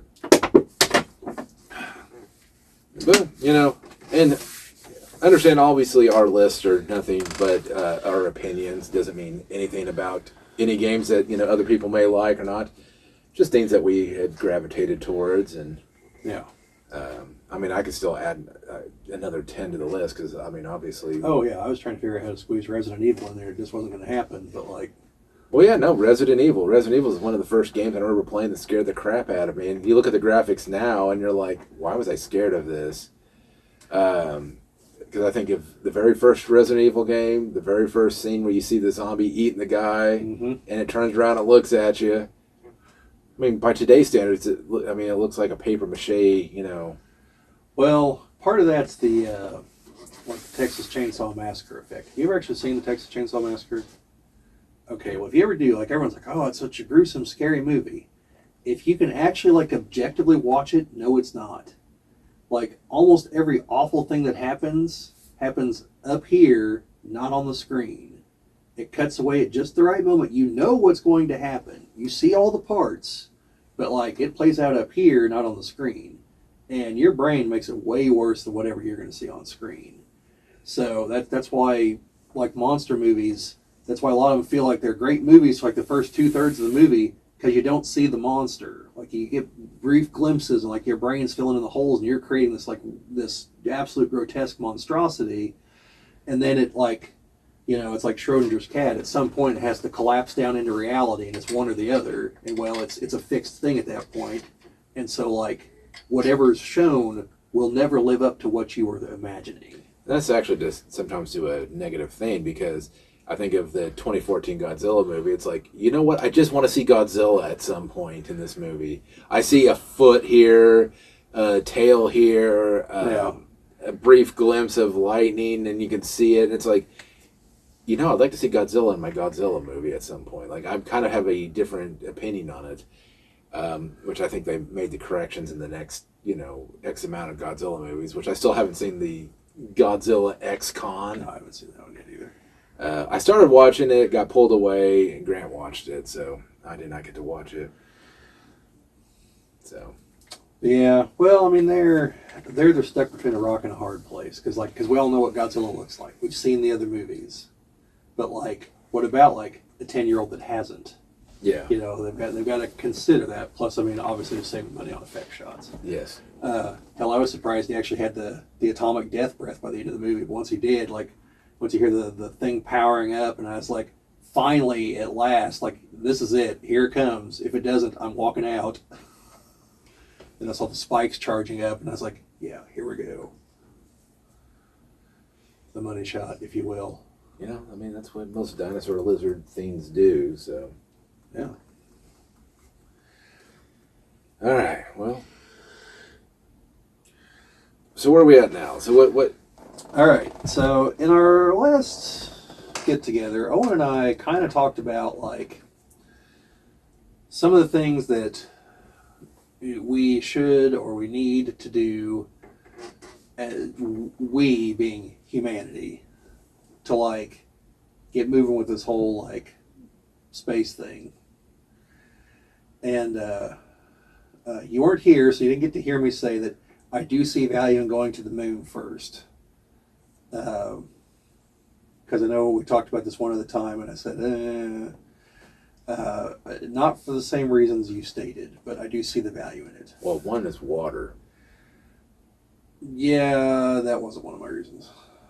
Because water can be used in all sorts of things that you need to navigate through space. Two is being a launch-off point past the gravitational pull of Earth. Well, that was one of them, yes. And the other one's obviously building anything in space is going to be easier, and you can build things that would not practically launch off the ground here. Yeah, we talked about that. You know, water is a big one for me. And hydrogen 3. Yeah. I don't know what that is exactly, but I know it's on the moon, and in some movies, you know, the Nazis went up there to get it. I think that's one specific movie, but yeah. Iron Sky, folks. I'm going to recommend it again. You should watch it. But it's actually a real thing. Well, okay, so I watched a guy's video where he made a pretty compelling case that we should actually go out there to mine the moon because the moon's been bombarded by just all kinds of asteroids, and unlike on Earth, like that stuff's not miles underground, it's just right there on the surface, like because the meteors just hit, smash, and turn to dust, and there it is. So mining it would literally just be scooping it up. Like it'd be next to no effort at all. And well, all that material's just there. Instead of going out to the asteroid belt and trying to pull asteroids in or whatever, like we'll just go to the moon. The moon is massive enough that we could probably do it for a couple centuries before we like appreciably start altering its mass.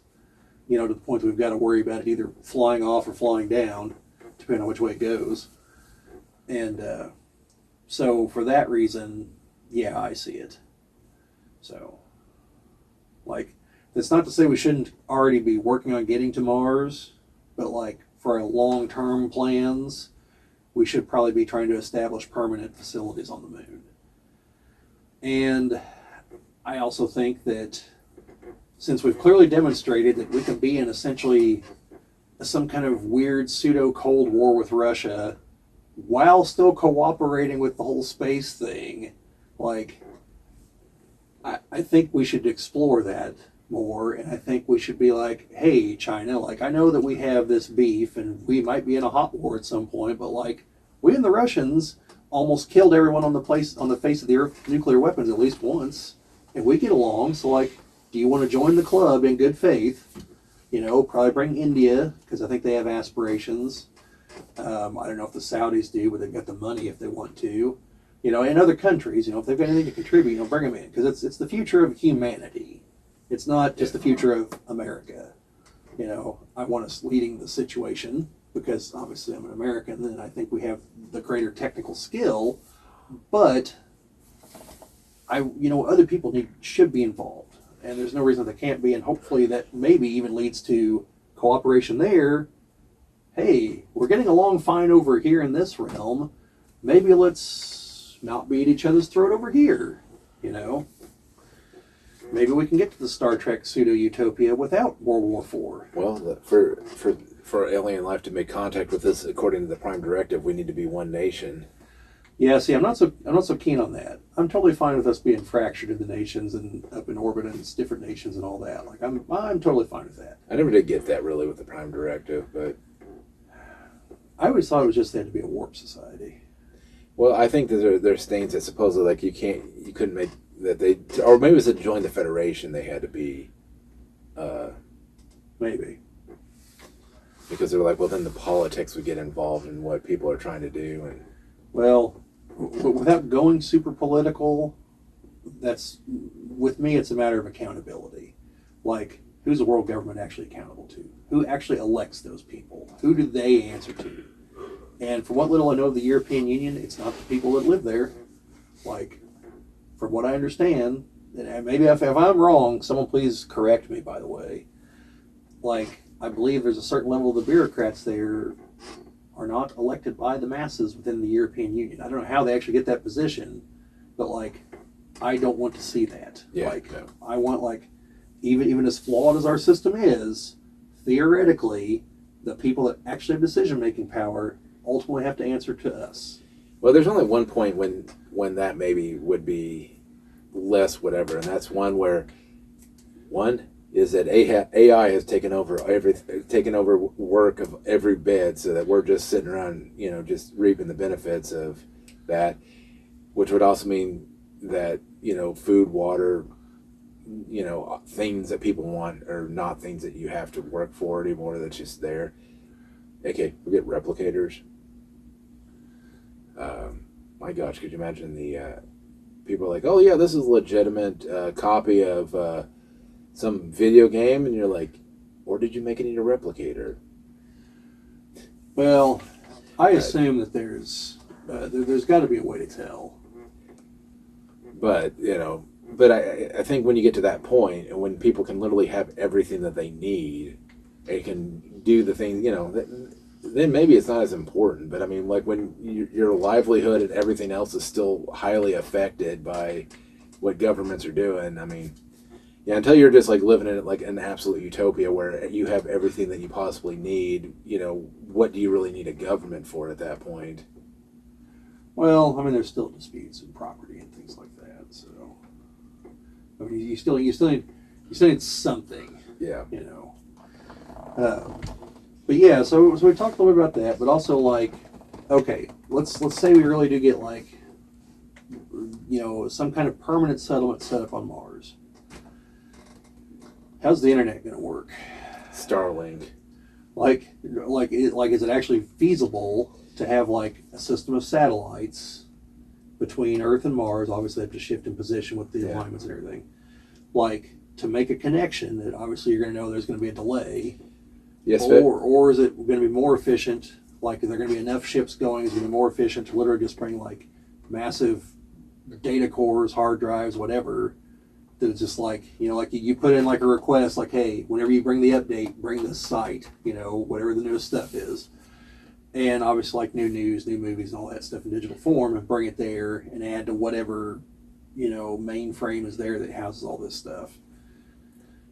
So yeah, because the original plan was to have the chain of satellites, which means though that depending on how Earth and Mars orientation is, if they're right next, if they're right in line with each other in their orbit, you're gonna have the best connection speed. But what about when somehow Mars is on this side of the sun and Earth is on this side? What do? Now you have the satellites have to pretty much wrap around the sun. You're talking about slowing the speeds down to, I don't know. I mean, I think even with the satellites bouncing and reflecting, I mean, I couldn't imagine that you would get that fast a speed. I mean, I think you're talking maybe dial-up speed at some points, or less. Yeah. I mean, I'm assuming it's going to be better than the Voyager spacecraft, which is like 1 kilobyte per second. Well, isn't Voyager like? Is it at the edge of the solar system or is it beyond? It's beyond. It's in interstellar space. Okay. Well, I mean, it's like several light minutes away from Earth then by now, right? Yeah, it's ridiculous. And the fact that it's still returning data, and it's going to be at least for the next couple of years. That's what they're hoping. Yeah. But yeah, so like we mentioned that, but also like, what's like the critical mass point of like culture developing on Mars? Like obviously if it's like 10 people in a research station, that's office culture. That's nothing. I think it's got to be probably tens of thousands or hundreds of thousands of people.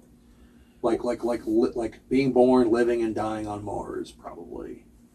Generations of people. Yeah, well, I mean, even after the first generation, you're going to have people that have never set foot on Earth and not going to know what Earth is. Right, they won't know what Earth is, but they'll be like people whenever people came to America. Like they might have never been to England, but like everyone talks about it. Like they know about it.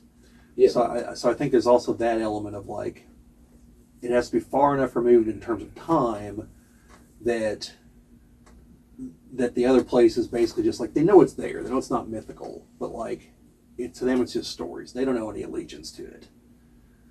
You know what I mean? Again, like using the America example, because I mean I don't even know how long it took for people to stop thinking of being British or French or Spanish to start thinking, hey, I'm American. Although first it was more like, hey, I'm a New Yorker or West Virginian or whatever. And then eventually after the Civil War, it was more like, hey, I'm an American. Did you know Vermont was its own country? I did not know that, but that doesn't surprise me. Yes, for a period of time, Vermont wanted to be its own independent country and had its own state, its own constitution and everything. Yeah. Well, I've got a really interesting book that I think kind of applies here. It talks about how the various regions of the United States and parts of Canada, how their like local flavor and culture came about and why it still persists.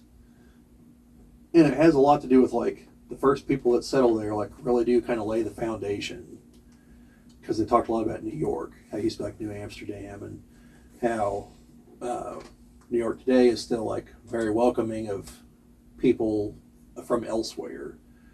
And it's not that the Dutch were like, hey, if you're persecuted or whatever, come here. It's like, no. You come here, we're not going to judge you as long as you obey the law. Like, you got weird customs, we don't care. Just obey the law, don't screw with anybody, you're cool. And that persisted even after the British took it over and even tried to, like, derail that. They couldn't. It was too entrenched at that point. And so, like, with the whole Mars thing, like, I'm kind of wondering, like, is it going to be who settles there first like that? Are they going to, like, kind of set the stage? You know, because, like, whatever they bring with them, like, that's what's going to be passed down to whoever comes next, you know. Yeah, well, especially if it's like political beliefs, especially if it's like one political ideology over anything else. Yeah. But just to comment on my previous thing, Vermont was a independent republic from 1777 to 1791. Huh. It was known as the Vermont Republic. Well, Yes. the more you know. But then, like, I wonder, could enough people live on the moon to trigger something like that? Or would the moon be too close to the Earth? Kind of like, an article I read one time about as far as immigrants coming to the United States and assimilating. One of the reasons that, like European immigrants assimilated, but say, like, immigrants from Mexico don't assimilate as easily is because immigrants from Europe, well, there's an ocean between Europe and America. They couldn't just, like, go back home and talk to their cousin. Like, they were here, you know, whereas with Mexico, like, it's right there. It's right across the border. Like, you know, drive across, come back, you know, like, the culture is right there. So it's more difficult to separate from it to absorb into the newer culture. And I'm wondering if, like, the moon, even though it's not, you know, right there, but, like, it's a hell of a lot closer than Mars. Yeah. If it's so close, it'll still facilitate easy transport back and forth, so there won't ever be that separation that you need to cause that. I mean, you're still talking like 3 or 4 days travel time. Well, sure. Back and forth to the moon, which is still relevantly quick. I mean that's just as fast as some, you know, ships were on the ocean at one point. It's like a train ride from New York to L.A. I mean, you know. So. Which is why, to answer all the people out there, like, why doesn't the U.S. have more trains? Because if you want to go to New York to L.A., you take a plane. You'll be there in 6 hours instead of 4 days. That's why. Yeah, because we'd have to have a high-speed rail system, and even if you had high-speed rail, it's going to take you 2 days. I mean, it's still going to be cheaper and faster just to jump on a plane.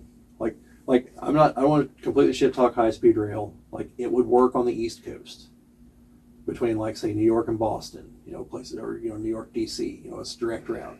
The problem is the East Coast is also so heavily populated, you're going to have to destroy all kinds of houses, farms, and everything to put it in. The place you'd want to put it in is, like, the West, but there's nothing there. There's nowhere to go. You know, what are you going to do, Chicago to Las Vegas? You could do L.A. to Las Vegas, you know, because that's a common destination. Get you there faster than driving. It's through the desert, nothing's there, you know. But, like, Chicago, you go, like, I don't know, Houston, maybe, Kansas City. yeah, we'll have to wait till we get transporter technology. Yeah. Then we can all, you know, die every time we use it. Yes. Which always makes me wonder, if soul's a thing, does your soul go away? Or are you just a soulless husk at that point? I don't know. Like, that's one of those moments where it's like, I have to wonder, like, if you're the supreme being sitting up there, you're like, okay, so I know I laid down the rules, but, like, there's going to be 10 copies of you up here.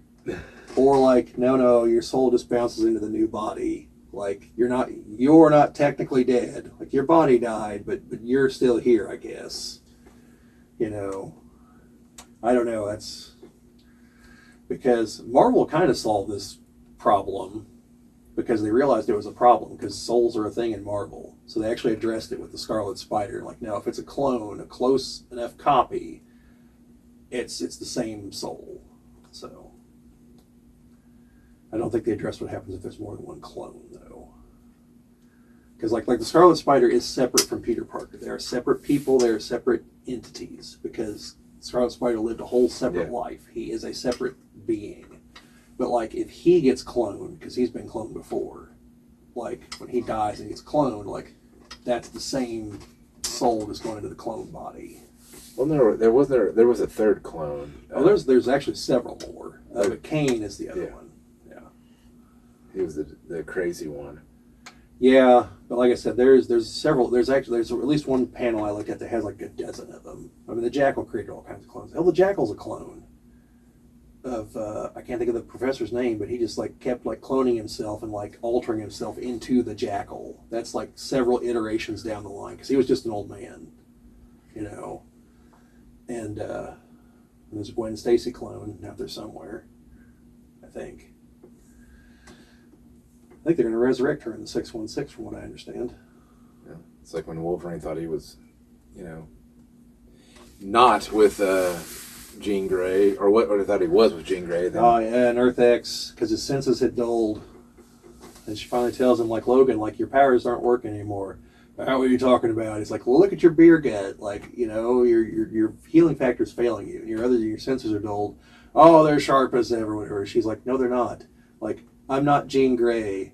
I'm Madeline Pryor. And he's just, what? She's like, peace out. I'm leaving. And just like, come on, Logan. Like, all the psychics died. You think Jean was just magically immune to it? Like, Madeline just never, her powers weren't nearly as developed, so she wasn't killed whenever they were. And she's a clone, so she looks just like Jean Grey. Yeah, that's one of the things I actually liked about X-Men 97 was, like, they didn't shaft Madeline Pryor. Like, she got the shaft in the comics big time. Because obviously she didn't ask to be created. Sinister created her just to manipulate Cyclops. And then, like, when he finds out Jean's still alive, he goes running back to her and just leaves Madeline. Then they find out Madeline's still alive, too, because finally, like, hey, Cyclops, didn't you have a wife? He's like, oh, yeah, I did, didn't I? I should go check on her and my baby son. And they're gone. Then they eventually find him, and then she kind of joins the team, and then she starts developing her powers, and then, like, Sinister kind of shows up, it's like, yeah, I created you. Like, you're nothing. You're pawn scum. Like, you only existed to produce this kid. Thanks. And then, you know, she flipped out and became the Goblin Queen, and then the X-Men fought her and killed her, and then when she died, like, Jean absorbed her memories, but she didn't really truly die. Like, her echo on the astral plane still existed. And so then X-Man shows up from the Age of Apocalypse and, like, just psychically tried to reach out to somebody, anybody, and he found her and, like, literally used his powers to make her a body out of thin air. X-Man's stupidly powerful. And then, like, she'd just been chilling in the Marvel Universe until she showed up in the Krakoa era and got killed. And Havoc's like, so we're bringing her back to life, right? And they're like, what you talking about, Havoc? Like, well, she's a mutant. Like, yeah, she's a clone of Jean, though. Like, we agreed, no clones. And he's like, but she's like a whole separate person. Like, she had a life. She had a personality. She wasn't just Jean. And they're like, yeah, sorry, buddy. And he's like, fuck all of you people. Then they changed their minds because the Five found out and were like, well, yeah, we'll bring her back to life. Why wouldn't we? So they brought her back to life. And she's still alive right now, I believe. So, yeah. Typical X-Men drama. Clones, future people, future clones, clones of past people in the future. I mean... See, actually, the X-Men would be the right people to answer because they've met the crew of the Enterprise. That's true. They have. Yes. I'm pretty sure Spock took out the X-Men. Because, of course, he did. I don't think Spock could take out Cyclops or Wolverine. I don't think the Vulcan nerve pinch works on an adamantium skeleton or his healing factor. Well, I mean, even the problem is he's never getting close enough to find out. Like, Wolverine's talking about, oh, pointy-eared person, I'm not going to skewer him. He's like, no, he's took out the other X-Men, like, shh, sorry, bub, you're going down. And, like, I know Spock's super strong compared to a normal human, but compared to, like, I think even Thunderbird would probably be stronger than him. And now that he's back to life. There was a guy that stayed dead a very long time. He died like 5 issues after he was introduced. And only came back in the Krakoan era. But, yeah, so kind of the other thing we were talking about, the Jim, that I raised the specter. I'm just kind of curious what your take on it is. This has to do with Star Trek. Now, obviously, the Next Generation was made before in the pre-internet days. Yeah. But, like, do you think each of the ships has, like, a meme culture going on board? Like, do you think they like pull up into the star base and like swap memes with whatever they've got there? You know, are there like, we know from Enterprise that like old movies still exist.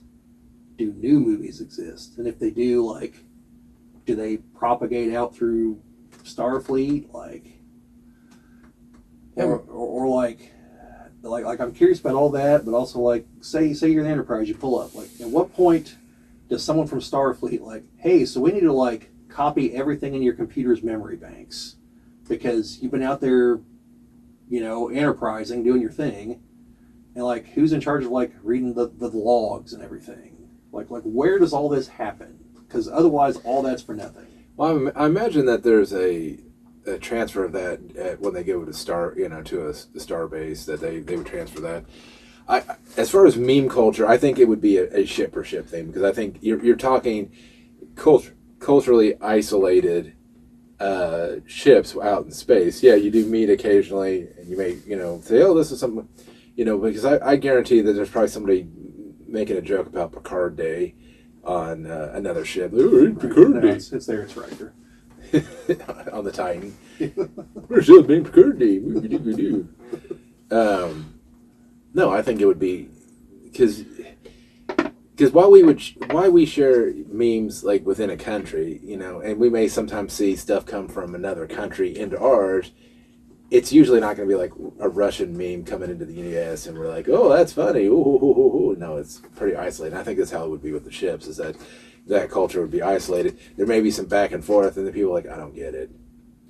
So do you think like their memes would take into account like, oh, so we ran into this culture the other day and we found out like their entertainment has this weird stuff and they're all like watching it and like, oh, that's kind of funny, or that's like picking it apart, like incorporating it in, and like they meet up with another ship and they're like, what's this? Yeah.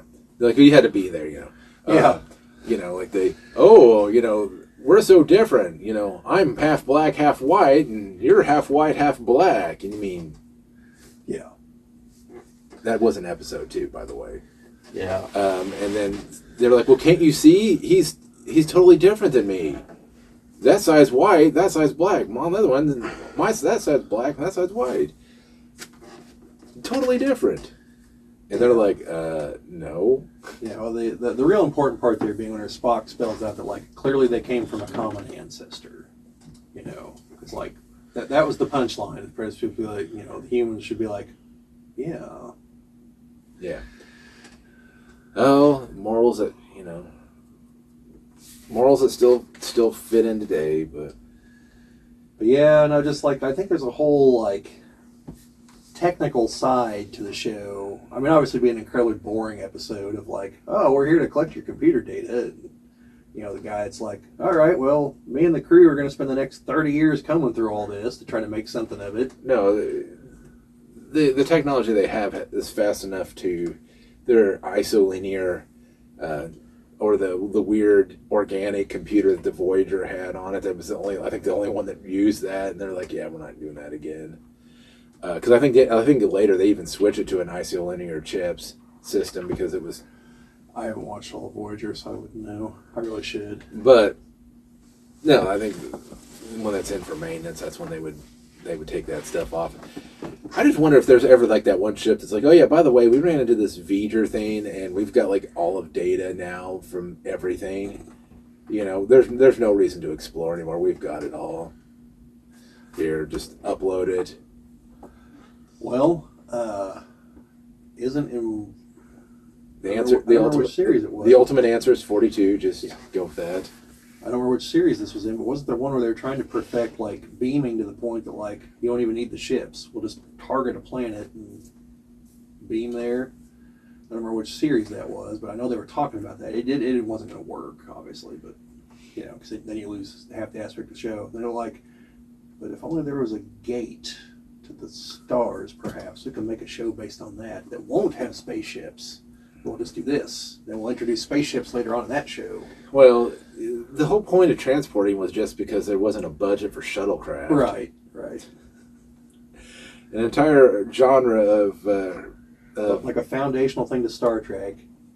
It's all just because of a technological or a limitation in budget to actually have landing craft. Yeah, I don't know. Like that's the kind of thing that I wish that there would either be a couple episodes here and there to deal with it, or maybe like a 6 episode series just showing like, you know, some of the background stuff in the Federation. Because like there has to be a division of the Federation that's all they do.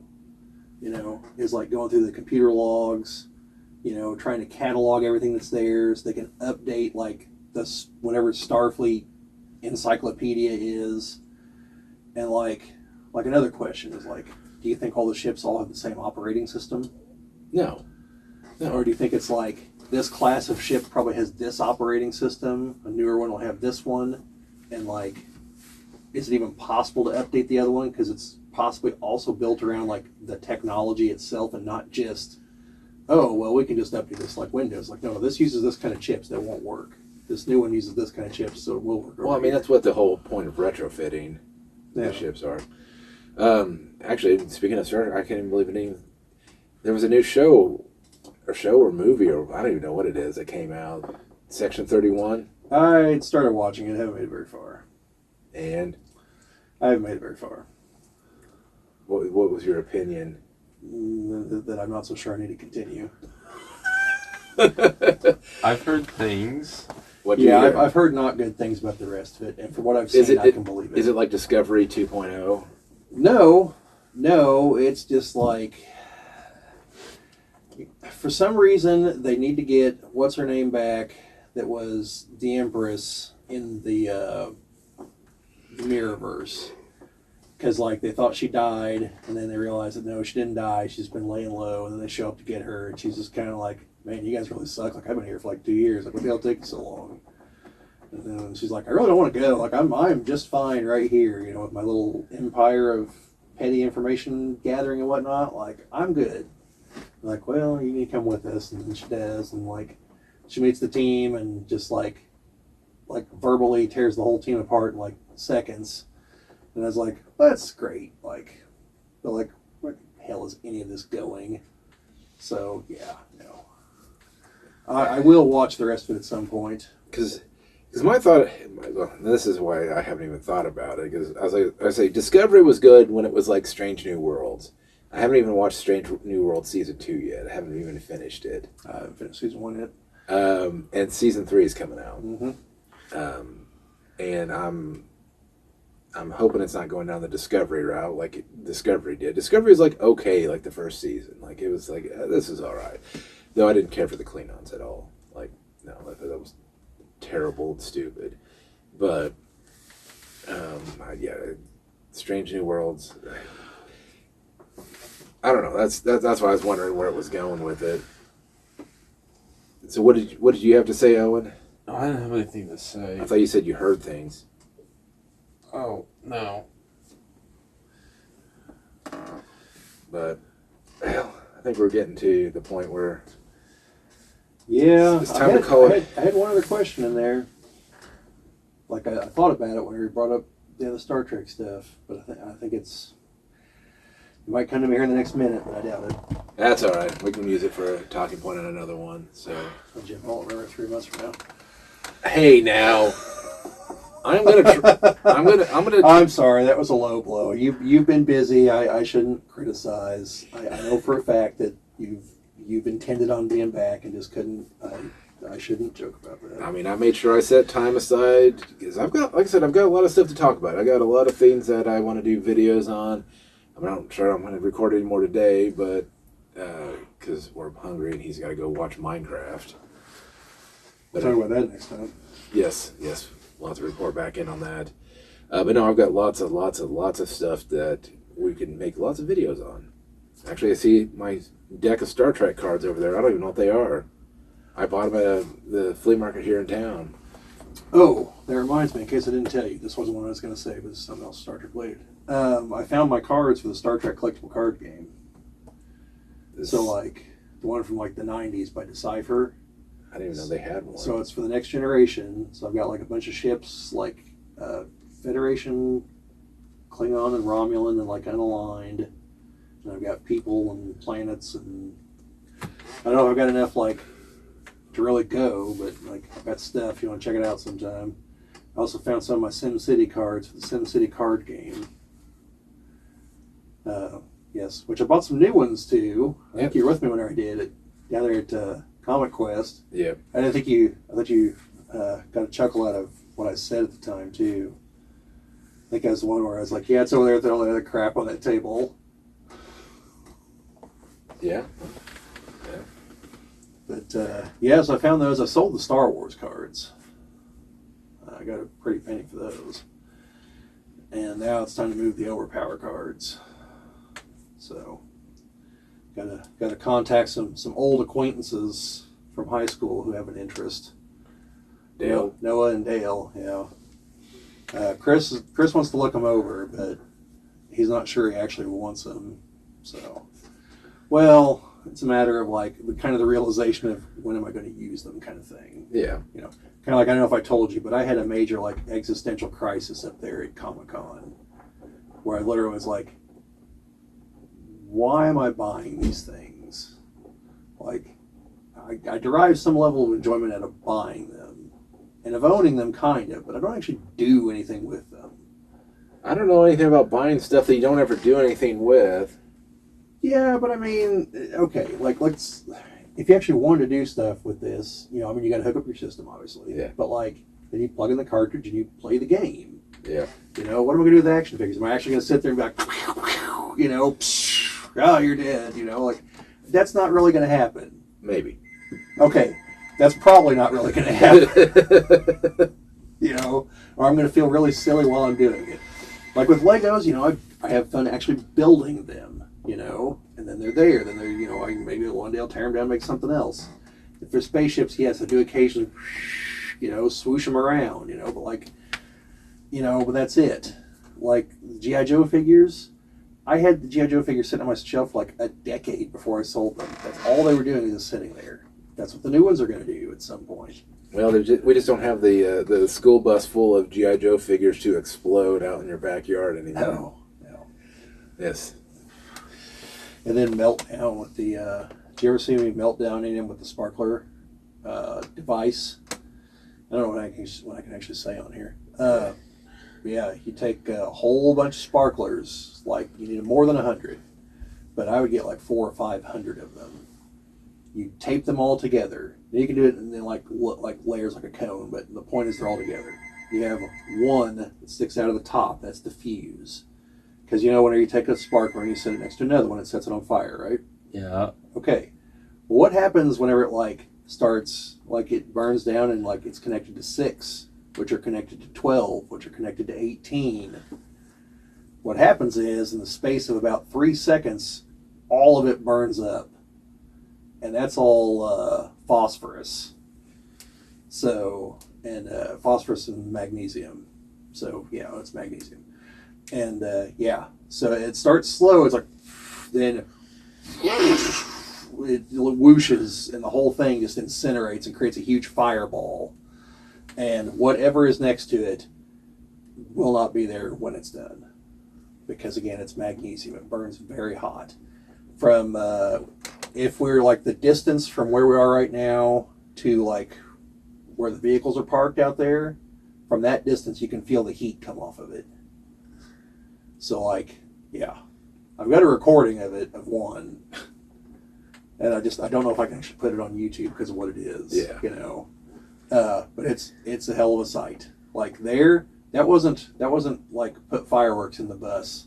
There's no bus left. There's a puddle of plastic. Even like the metal axles were gone. At that point, isn't that just like thermite? It's close. Thermite is something else. Use magnesium to ignite thermite. Now, thermite's on YouTube. I probably could actually explain what it is, but I'm not going to. I'm not going to tempt fate on that one. But it's out there, though, if you want to know. It's not an explosive device. It's legal to own. But you could melt a car in half with it. Yeah, a pile about this big. Set it on the hood. It'll burn all the way through the engine and into the concrete beneath it. It burns hot enough to vaporize steel. Like, yeah. All right. But yeah. I say, on that note, we may want to call this meeting to an end before there's the end of us, because they're like, yeah, you can't talk about about that. Well, I did edit one of my comments out of the last video, I think. So But no, I was going to ask you one other question, Jim, if you got just a minute. you got a minute. Are you guys going to Gen Con? Do you know yet? I don't know if I'm going to, but I was going to ask if Owen wanted to go, because I want to go. so we may see if there's a way to get him up there to. Because one, obviously like you guys going, but two, like, if the current situation is still in effect, I'm really curious to see what happens because of the big T, the tariffs. Yeah. Like, I'm kind of curious because I'm already seeing people on the fans of Gen Con page being like, I don't know if I can come to the United States. I don't feel safe. And I'm like, even the people that are totally unaligned with the current party in power are trying to tell them, like, guys, it's Indianapolis, it's safe. Like, they're not aligned with the president. Like, I don't know what you think is going to happen, but it's not going to. Yeah, I mean, heck, I'm going to be going to Canada at some point in the near future. Godspeed, Jim. I wish you the best of luck. But yeah, I just so I was curious, but also, like, I'm really curious to see if the current situation is still in place, because that's the other thing is it's chaos. Like, God only knows, like the tariffs could be gone tomorrow. Yeah. And then back a month later. Who knows? So I'm just curious, like, because if they are still in effect, like, the prices of everything will be through the roof. Because the companies are going to take advantage of the situation. I guarantee it, but Because everything I've been hearing about people explaining the tariffs, there's a very critical part that they're not explaining, and if people understood it, and then they saw the price tags, they'd never buy from those companies ever again. Because the amount that is tariffed is when the goods come into the country. It's their value at that point. Okay, so like if it costs you $10 to manufacture in China, it's being tariffed on $10, not the $50 you're going to charge.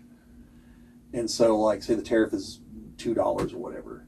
Okay, the $2 does not have to be multiplied every step of the way. That's to maintain the profit margin. Your actual profit in real dollars, you just need to pass the $2 along. yeah. Maybe three, because maybe there's some overhead paperwork, something, whatever. Yeah. But that will maintain your profit amount because you have put no extra work into needing that $2. That's just the consumer's going to pay at the end. Like, no extra expenditure went into that. Where's your justification raising the price by that percentage? Yeah. Just raise it the tariff amount. People are going to raise it by the percentage. They're trying to screw people. So, word of advice, by the way, folks, keep an eye out for that. So yeah, that's the thing that gets me, because all these people are acting like, oh, well, it's going to raise it by this amount. And I'm like, it doesn't have to. Like, that's pure greed. In fact, if a business has a high enough profit margin, they could eat the tariff. They're probably not going to, and I totally understand them not. Like, but I'm saying, like, that is an option. Companies that do will be far better positioned because their goods will not increase in price, and everyone else is going to go out of business. So, anyway, it's a messed up situation. So, I was just kind of curious. That's all I got. All right. Anything else, Owen? No. You ready to go watch Brain Rot in the Minecraft movie? What's the recipe for that in Minecraft? What, Brain Rot? Yeah. I don't know. Take a pigman zombie part. And Maybe. you literally just heard like 90% of what I know about Minecraft. I've never played the game. I own some of the Lego sets. That's about it. I think they look kind of cool. It's a game where you build No, stuff. I know what the game's about. I've just said I've just never played it. And it's about mining. Literally the two things. I know you mine stuff, then you and craft stuff. I get it. That's why it's called Minecraft. No, I get. It's like Snakes on a Plane. Like, it's probably the best title you could ever come up with to explain what's happening. I get it, but like, You also fight stuff in Minecraft that you go to other dimensions. fair enough. And it sounds like it sounds very close to a book that was written that people have mistakenly bought for their kids thinking that that's what they wanted. Really? No, it's a joke. Minecraft. Minecraft. Yeah, I got you now. Yeah, you probably not buy that book for your kids. They might develop some some interesting ideas, like really bad ideas. Well, on that, we better bring this meeting to a close. I'm not sure if the sparkler incident or comment or who knows what else ramblings we've had is going to get us in trouble. But hey, that's why these are whisperings. That's all right, Jim. The 10 people that watch it aren't going to complain. But we're gonna, but we'll get good content out of it. Yeah, I joke. A couple of these episodes have actually hit like 40 people. So. And we appreciate every bit of it. And Brian sent me a thing the other day about like some like the analytics of people that have really like dug into YouTube stuff. Like, do you know there's like 4% of videos have no views?